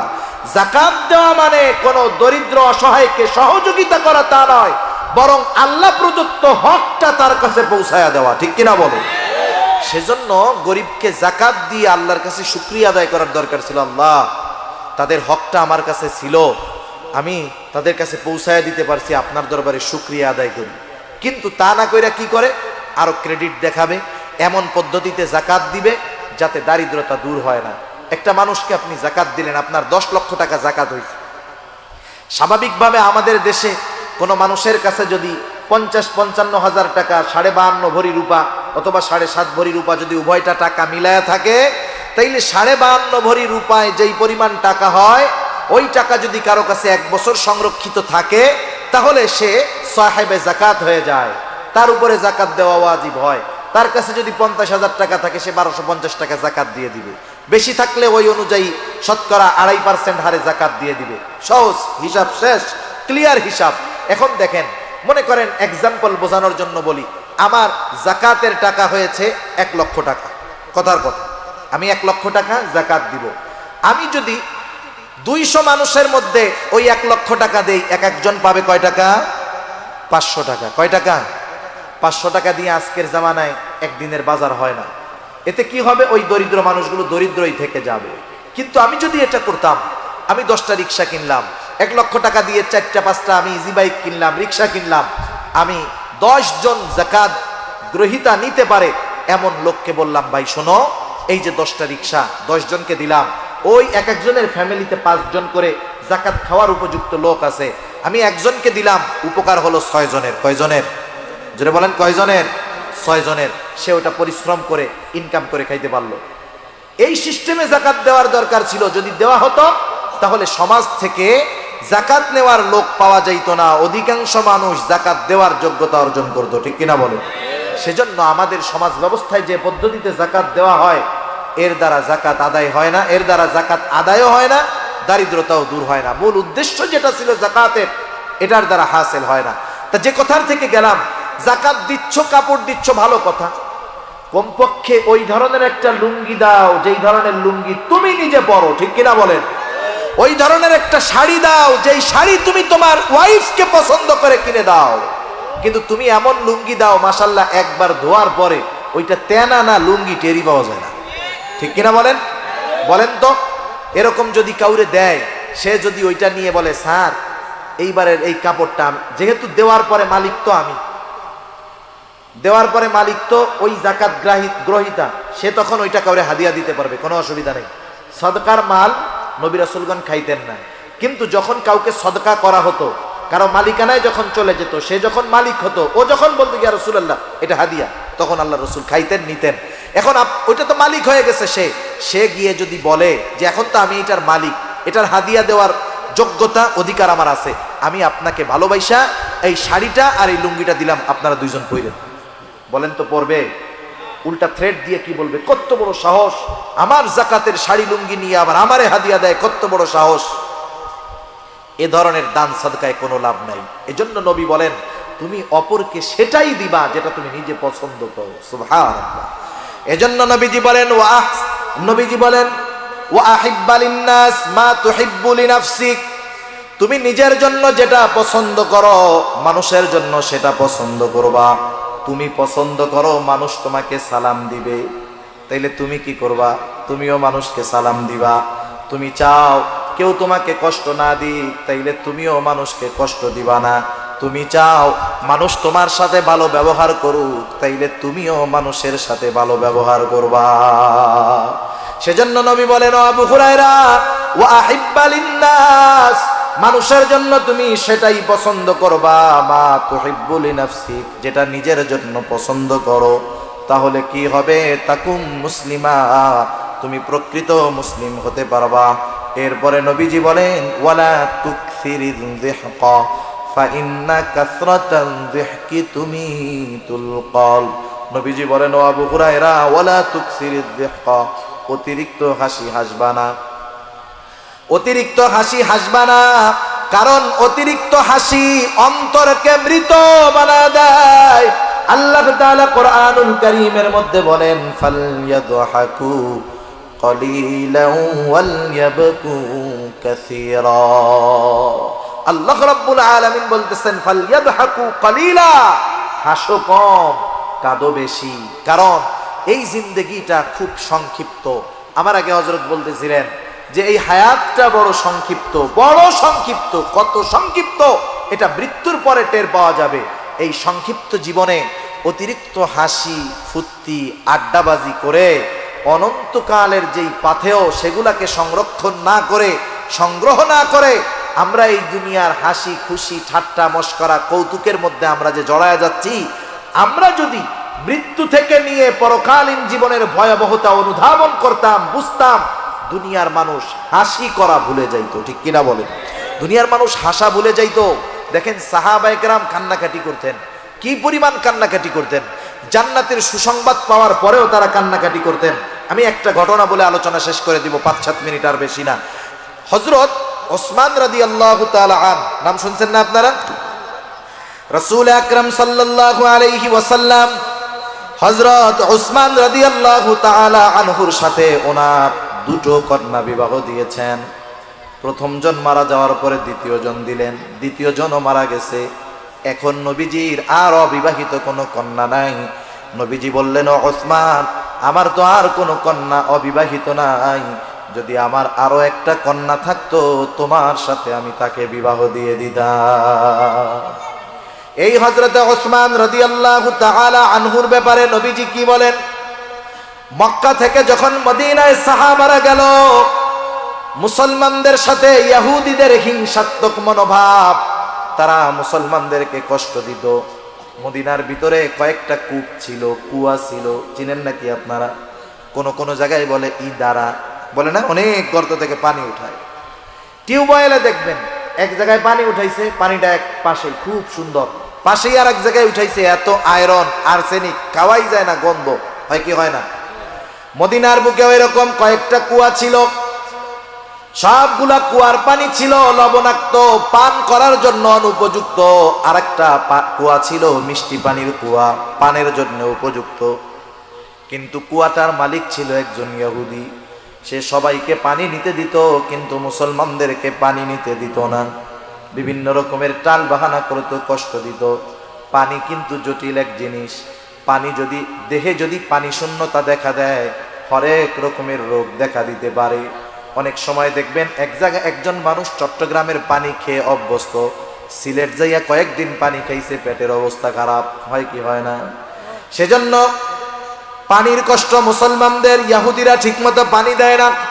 রাসূল আকরাম সাল্লাল্লাহু আলাইহি ওয়াসাল্লামের কাছে বলা হলো, ইয়া রাসূলুল্লাহ, পানির বড় কষ্ট, ইহুদি আমাদেরকে ঠিকমতো পানি দেয় না, পানি পান করার পানি পাই না। রাসূল আকরাম সাল্লাল্লাহু আলাইহি ওয়াসাল্লাম সাহাবাদের কষ্ট দেখে বললেন, তোমাদের মধ্যে কে আছো ইহুদির কাছ থেকে কুয়াটা ক্রয় করে কিনে মুসলমানদের পানির কষ্ট দূর করে দিবা? কে আছো? কে আছো এই কাজ করবা? নবীজি ঘোষণা দিয়ে দিয়েছেন। আর সবাই জানে আল্লাহর রাসূল যখন কোনো কথা বলেন, যখন কোনো আদেশ করেন, কিছু বলেন, সাহাবারা তাদের জীবন দিয়ে হলেও সেই আদেশ পালন করার চেষ্টা করে, ঠিক কিনা বলেন? ইহুদির কাছে খবর গেছে, ইহুদি বুঝতে পারছে কাম সারা, এইবার আমার এই কুয়া আমি 10 গুণ দাম দিয়ে বিক্রয় করতে পারবো, তারও বেশি দিয়ে পারবো, কারণ মুহাম্মাদের অনুসারী এই কুয়ার যা দাম বলবো ওরা সেটা দিয়ে কিনবে। অনেকে আশা করে গেছে, মনে করেন কুয়ার দাম 10,000 টাকা, একজন নিয়ে গেছে 20,000, কুয়াটা বেচবা? হ্যাঁ বেচবো। কত দিবা? 20,000। আরে নিয়া এই মাল কি 20,000 নাকি? কারণ কিছু কিছু সময় ডিমান্ড যখন বাড়ে, চাহিদা যখন বাড়ে, ডিমান্ড যখন বাড়ে, 2 টাকার জিনিসও 20 টাকা হয়ে যায়, ঠিক কিনা বলেন? এই যে করোনা যখন শুরুতে আসছে, শুরুতে করোনা যখন আসছে তখন খালি একই বিজ্ঞাপন, করোনা থেকে বাঁচতে হাত ধন, 3 ফিট দূরে থাকেন আর মাস্ক লাগান, এটা আপনাকে করোনা থেকে সুরক্ষা দিবে। মানে এই প্রচারণা যেই চলতেছে, অনেক ফার্মেসির দোকানে মাস্কের ডিব্বা বছরের পর বছর পয়লা রাখছে, একটাও বিক্রয় হয় নাই, ইঁদুরে খেয়ে ফেলছে, ওই মাস্কগুলাও এখন বেচার রাস্তা হয়ে গেছে, ঠিক কিনা বলেন? ওই সময় করোনার আগে আমিও মাস্ক ব্যবহার করতাম মাঝে মধ্যে, ওই মাস্কের এক একটা বান্ডিলে 50টা থাকতো, 30 টাকা, 35 টাকা, 40 টাকা, 50 টাকা দিয়ে এক একটা বান্ডিল কেনা যাইতো, উন্নত মানের জিনিস দিয়ে বানানো। এখন যেগুলো বাজারে পাওয়া যায় যে সার্জিক্যাল মাস্ক, ওগুলা একেবারে লো কোয়ালিটির জিনিস দিয়ে বানানো, কিন্তু ওই সময়ের গুলো হাই কোয়ালিটির ছিল। এই তো বাজারে বিক্রয় হয়তো 2 টাকা করে পিস সর্বোচ্চ, ওই মাস্কও বাজারে শর্ট পড়ে গেছে, 30, 40, 50 টাকা দিয়ে একটা মাস্ক কেনা লাগছে, ঠিক কিনা বলেন? এইবার ইহুদি চিন্তা করেছে, পেয়ে গেছি সুযোগ, একের পর এক সাহাবী যায়, সব সম্পদ নিয়ে যায়, কেউ ইহুদির কুয়াটা কিনতে পারে না। হযরত ওসমান গনি রাদিয়াল্লাহু তাআলা আনহুর কাছে খবর পৌঁছাইল যে আল্লাহর রাসূল এমন কথা বলেছে আর ইহুদি কুয়ার দাম বেশি চাইতেছে। হযরত ওসমান রাদিয়াল্লাহু তাআলা আনহু চলে গেল ইহুদির কাছে, গিয়ে বলে, ও ইহুদি, তুমি তোমার কুয়ার দাম কত চাও? ইহুদি বলে, কত দিবা? হযরত ওসমান রাদিয়াল্লাহু তাআলা আনহু বলে, আমি কত দিব তা নয়, তুমি যত চাইবা তত দিয়ে তোমার কুয়া আমি কিনে নিব। তোমার ব্ল্যাঙ্ক চেক দেওয়া হইল, তুমি সংখ্যা বসায় দাও, কত চাও? একবারে বহুগুণ দাম দিয়ে, অনেক বেশি দাম দিয়ে হযরত ওসমান রাদিয়াল্লাহু তাআলা আনহু ইহুদির কাছ থেকে কুয়াটা কিনে মুসলমানদের জন্য ওয়াকফ করে দিছে। মালিকানাও রাখে নাই, দিয়ে দিছে, মুসলমানরা ব্যবহার করবে, সবার জন্য ওপেন, সবাই ব্যবহার করবে। রাসূলুল্লাহ সাল্লাল্লাহু আলাইহি ওয়াসাল্লামের কাছে খবর পৌঁছাইল, ইয়া রাসূলুল্লাহ, মুসলমানদের পানির কষ্ট দূর হয়ে গেছে। কেমন করে দূর হলো? একজন বলল, ইয়া রাসূলুল্লাহ, আপনার জামাতা ওসমান রাদিয়াল্লাহু তাআলা ইহুদির কাছ থেকে বহু দামে কুয়া কিনে আমাদের জন্য ওপেন করে দিয়েছে, ওয়াকফ করে দিয়েছে, আমাদের পানির কষ্ট দূর হয়ে গেছে। রাসূল সাল্লাল্লাহু আলাইহি ওয়াসাল্লাম বলতেছে, তোমরা শোনো, ওসমান ইহুদির কাছ থেকে কুয়া কিনে নাই, ওসমান আল্লাহ তাআলার কাছ থেকে জান্নাত কিনে নিয়েছে। এই রকম ঘোষণা যেই মানুষগুলার ব্যাপার, এই মানুষগুলাও কান্না করতো। হযরত ওসমান রাদিয়াল্লাহু তাআলা আনহু কান্না করতেন, কবর দেখলেই কান্না করতেন। জিজ্ঞাসা করা হতো, ও ওসমান, আল্লাহর নবী আপনার ব্যাপারে এমন ঘোষণা দিয়েছে, আপনি জান্নাতি, জান্নাত ক্রয় করে নিয়েছেন, আপনি কেন কান্না করেন কবরের ভয়? হযরত ওসমান রাদিয়াল্লাহু তাআলা আনহু বলতেন, শোনো, নবীজি আমাকে জান্নাতের নিশ্চয়তা দিয়েছেন, ঠিক আছে, কিন্তু এই কবরে আমার সাথে কেমন আচরণ করা হবে এই ব্যাপারে কোনো নিশ্চয়তা নবী আমাকে দেন নাই। সেজন্য এই মানুষগুলাও দেখেন মৃত্যুর ভয়ে, কবরের ভয়ে চিন্তিত ছিল। কিন্তু আজকে আমাদের কি হলো? কেমন উদাসীনতা আমাদেরকে পেয়ে বসলো। অট্ট হাসি, ঠাট্টা, মশকরা, এমনি তো চলে কৌতুক, মোবাইলে আছে, টেলিভিশনে আছি, আবার এখন আমরা হাসি কৌতুকের জন্য মাঝে মাঝে হুজুরও দাওয়াত করি, আছে না নাই? আরে এই হুজুরের ওয়াজ চলে, হুজুর বেটা হাসাইতেই পারে নাই। হাসি কৌতুক মিথ্যা কথা বলে হাসাবে, একটু মজা করাবে, এই ধরনের হুজুর দাওয়াত দিয়ে আমরা হাসার জন্য হুজুর আনে কে আনেন অনেক জায়গায়। এগুলা যারা ওই ধরনের আয়োজন করে ওরাও খেয়ানতকারী, যারা আমার মতো এখানে এসে বসে মানুষদের মনোরঞ্জন করার জন্য মিথ্যা বলে কৌতুক বলে হাসায়, ওরাও আমানতের খেয়ানতকারী, ঠিক কিনা বল? সেজন্য নিজের জীবনের কথা চিন্তা করেন। আজকে মৃত্যুবরণ করেন, রাতে মারা যান, এত সুন্দর বাড়ি গাড়ি রেখে গেছেন, এই রাতটাও আপনাকে আপনার পরিবার ঘরে থাকতে দিবে না। সাথে সাথে ফোন দিয়া মুয়াজ্জিন সাহেব ইমাম সাহেবরে বলবে যে আরে ভাই তাড়াতাড়ি আসেন, গোসল করাবেন সকালে, কিন্তু এখনই বাইর করে রাখেন, পোলাপান ঘুমাইতে পারতেছে না। এটাই জীবন, এটাই বাস্তবতা, ঠিক কিনা বলে? তাহলে এই জীবনে এত হেসে এত হাসি ঠাট্টা করে কেন আমরা জীবনের সময়গুলো নষ্ট করতেছি? কেন অন্তরটাকে মৃত বানায় ফেলতেছি? আমরা হাস্যরস আছে, এটার মধ্যে সীমাবদ্ধতা আছে। আল্লাহ রাসূল সাল্লাল্লাহু আলাইহি ওয়াসাল্লাম হেসেছেন।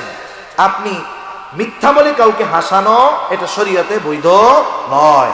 অধিকাংশ ক্ষেত্রে আমরা যা দেখি শুনি, যতটুকু বুঝতেছি, এই হাসাহাসি যত কাণ্ড আছে অধিকাংশ ক্ষেত্রে মিথ্যা দিয়ে হাসানো হয়। এখান থেকে তো মিথ্যা বর্জনের শিক্ষা দেওয়ার কথা ছিল, কিন্তু এখান থেকেই যদি মিথ্যা বলে হাসানো হয় তাহলে মানুষ কি করবে? সেজন্য শরীয়তের মধ্যে বৈধতার মধ্যে থেকে হাস্যরস অবৈধ নয়। আর হাসির ক্ষেত্রে আমরা খেয়াল করব, ওই যে দৈত্যর মতো হা হা হা করে হাসবো না। হাসির সুন্নাত আছে না নাই? আল্লাহ রাসূল সাল্লাল্লাহু আলাইহি ওয়াসাল্লাম মুচকি হাসি হাসতেন। কি হাসি হাসতেন? মুচকি হাসি। সেজন্য হাসার ক্ষেত্রেও লিমিটেশন আছে। মুমিনের হাসাটাও হবে ইবাদত, মুমিনের কথাটাও হবে ইবাদত, ঠিক কিনা বলেন? সেজন্য আমরা আমাদের বিষয়গুলো খেয়াল রাখবো। অতিরঞ্জিত হাসাহাসি করব না, এতে আল্লাহর নবী বলেন কি হবে? কলব মারা যাবে। আর মৃত কলব ইবাদতের মজা পায় না, মৃত কলব ইবাদতে মজা পায় না। সেজন্য আল্লাহর নবীর নসিহতগুলো খেয়াল করব। একটু শোনেন। 1 নাম্বার, আমরা যদি সবচাইতে বড় আবেদ হতে চাই আমাদেরকে গুনাহ ছাড়তে হবে। 2 নাম্বার, আমি যদি ধনী হতে চাই, আমি যদি আত্মার প্রশান্তি চাই, অন্তরের ধনী হতে চাই, ডিপ্রেশন টেনশন মুক্ত জিন্দেগি আমি গঠন করতে চাই, আমি চাই যে চিন্তা মুক্ত জিন্দেগি আমি অতিবাহিত করব, তাহলে আল্লাহ রাব্বুল আলামিনের পক্ষ থেকে যতটুকু আসছে অতটুকুতেই সন্তুষ্ট থাকতে হবে, ঠিক কিনা বলেন? আর একটু কথা আসলো বলি, একটু চিন্তা করেন। মনে করেন একটা লোক একতলা বিল্ডিং এ থাকে, একতলা বিল্ডিং। অনেক মানুষের আছে একতলা পাকা ঘর নাই, আছে বলেন? নাই। ওই একতলাওয়ালা বাড়ির পাশে একজনে 20 তলা বিল্ডিং বানাইছে। কয়তলা? এখন একতলা এসি লাগানো টাইলস করা বাড়িওয়ালা যদি 20 তলার দিকে তাকায়, ওর একতলা কি মনে হবে বলেন তো? Public toilet. কি মনে হবে? ও 20 তলার দিকে তাকাইলে ওর ভালো একতলা, ভেতরে টাইলস করা, এসি সব আছে, ওর কি মনে হবে? আয় রে 20 তলা, আর আমারটা তো ওর বাসার সামনে টয়লেটের মতো লাগতেছে। তাহলে দেখেন, আমি যখন উপরের দিকে তাকাইলাম, আমি যে অবস্থায় আছি আমি সন্তুষ্ট থাকতে পারলাম না। কিন্তু আমি যদি একটু নিচের দিকে তাকাই, আমি আমার পাশে যদি তাকাই, হায় রে আমি তো ইটের বাসায় আছি, উপরে ছাদ আছে, ঝড় বৃষ্টি সব হেফাজতে আছে, কিন্তু আমার পাশের বাসাওয়ালা তা তো টিন শেড, শীতে কষ্ট গরমে কষ্ট। এখন বলেন টিন শেডওয়ালা যদি একতলাওয়ালার দিকে তাকায় ওর কি মনে হবে? ওরটারে মনে হবে যায় রে আমি কিসের মধ্যে আছি। এখন যে টিন শেডের মধ্যে আছে সে যদি একটু বস্তির দিকে তাকায়, যে হায় রে মানুষগুলো কেমন করে ত্রিপল দিয়ে কষ্ট করে রইছে, এদিকে যখন তাকাবে ওর অবস্থার উপরে তার শুকরিয়া আসবে। সেজন্য আমি যে অবস্থানে আছি তার চাইতে আমার নজরটা হবে নিচের দিকে, তাইলে আমি স্বল্পে তুষ্ট থাকতে পারবো। কিন্তু আমি যদি একতলায় থাইকা 10 তলার দিকে তাকাই, তাইলে আমার অল্পে তুষ্ট হওয়া সম্ভব হবে না, আমার চাহিদা বাড়বে, আমার পেরেশানি বাড়বে, আমার আরামে ঘুম হবে না, ঠিক কিনা বলুন? সেজন্য স্বল্পে তুষ্ট থাকবো। আল্লাহ তৌফিক দান করুন, জোরে বলি আমিন।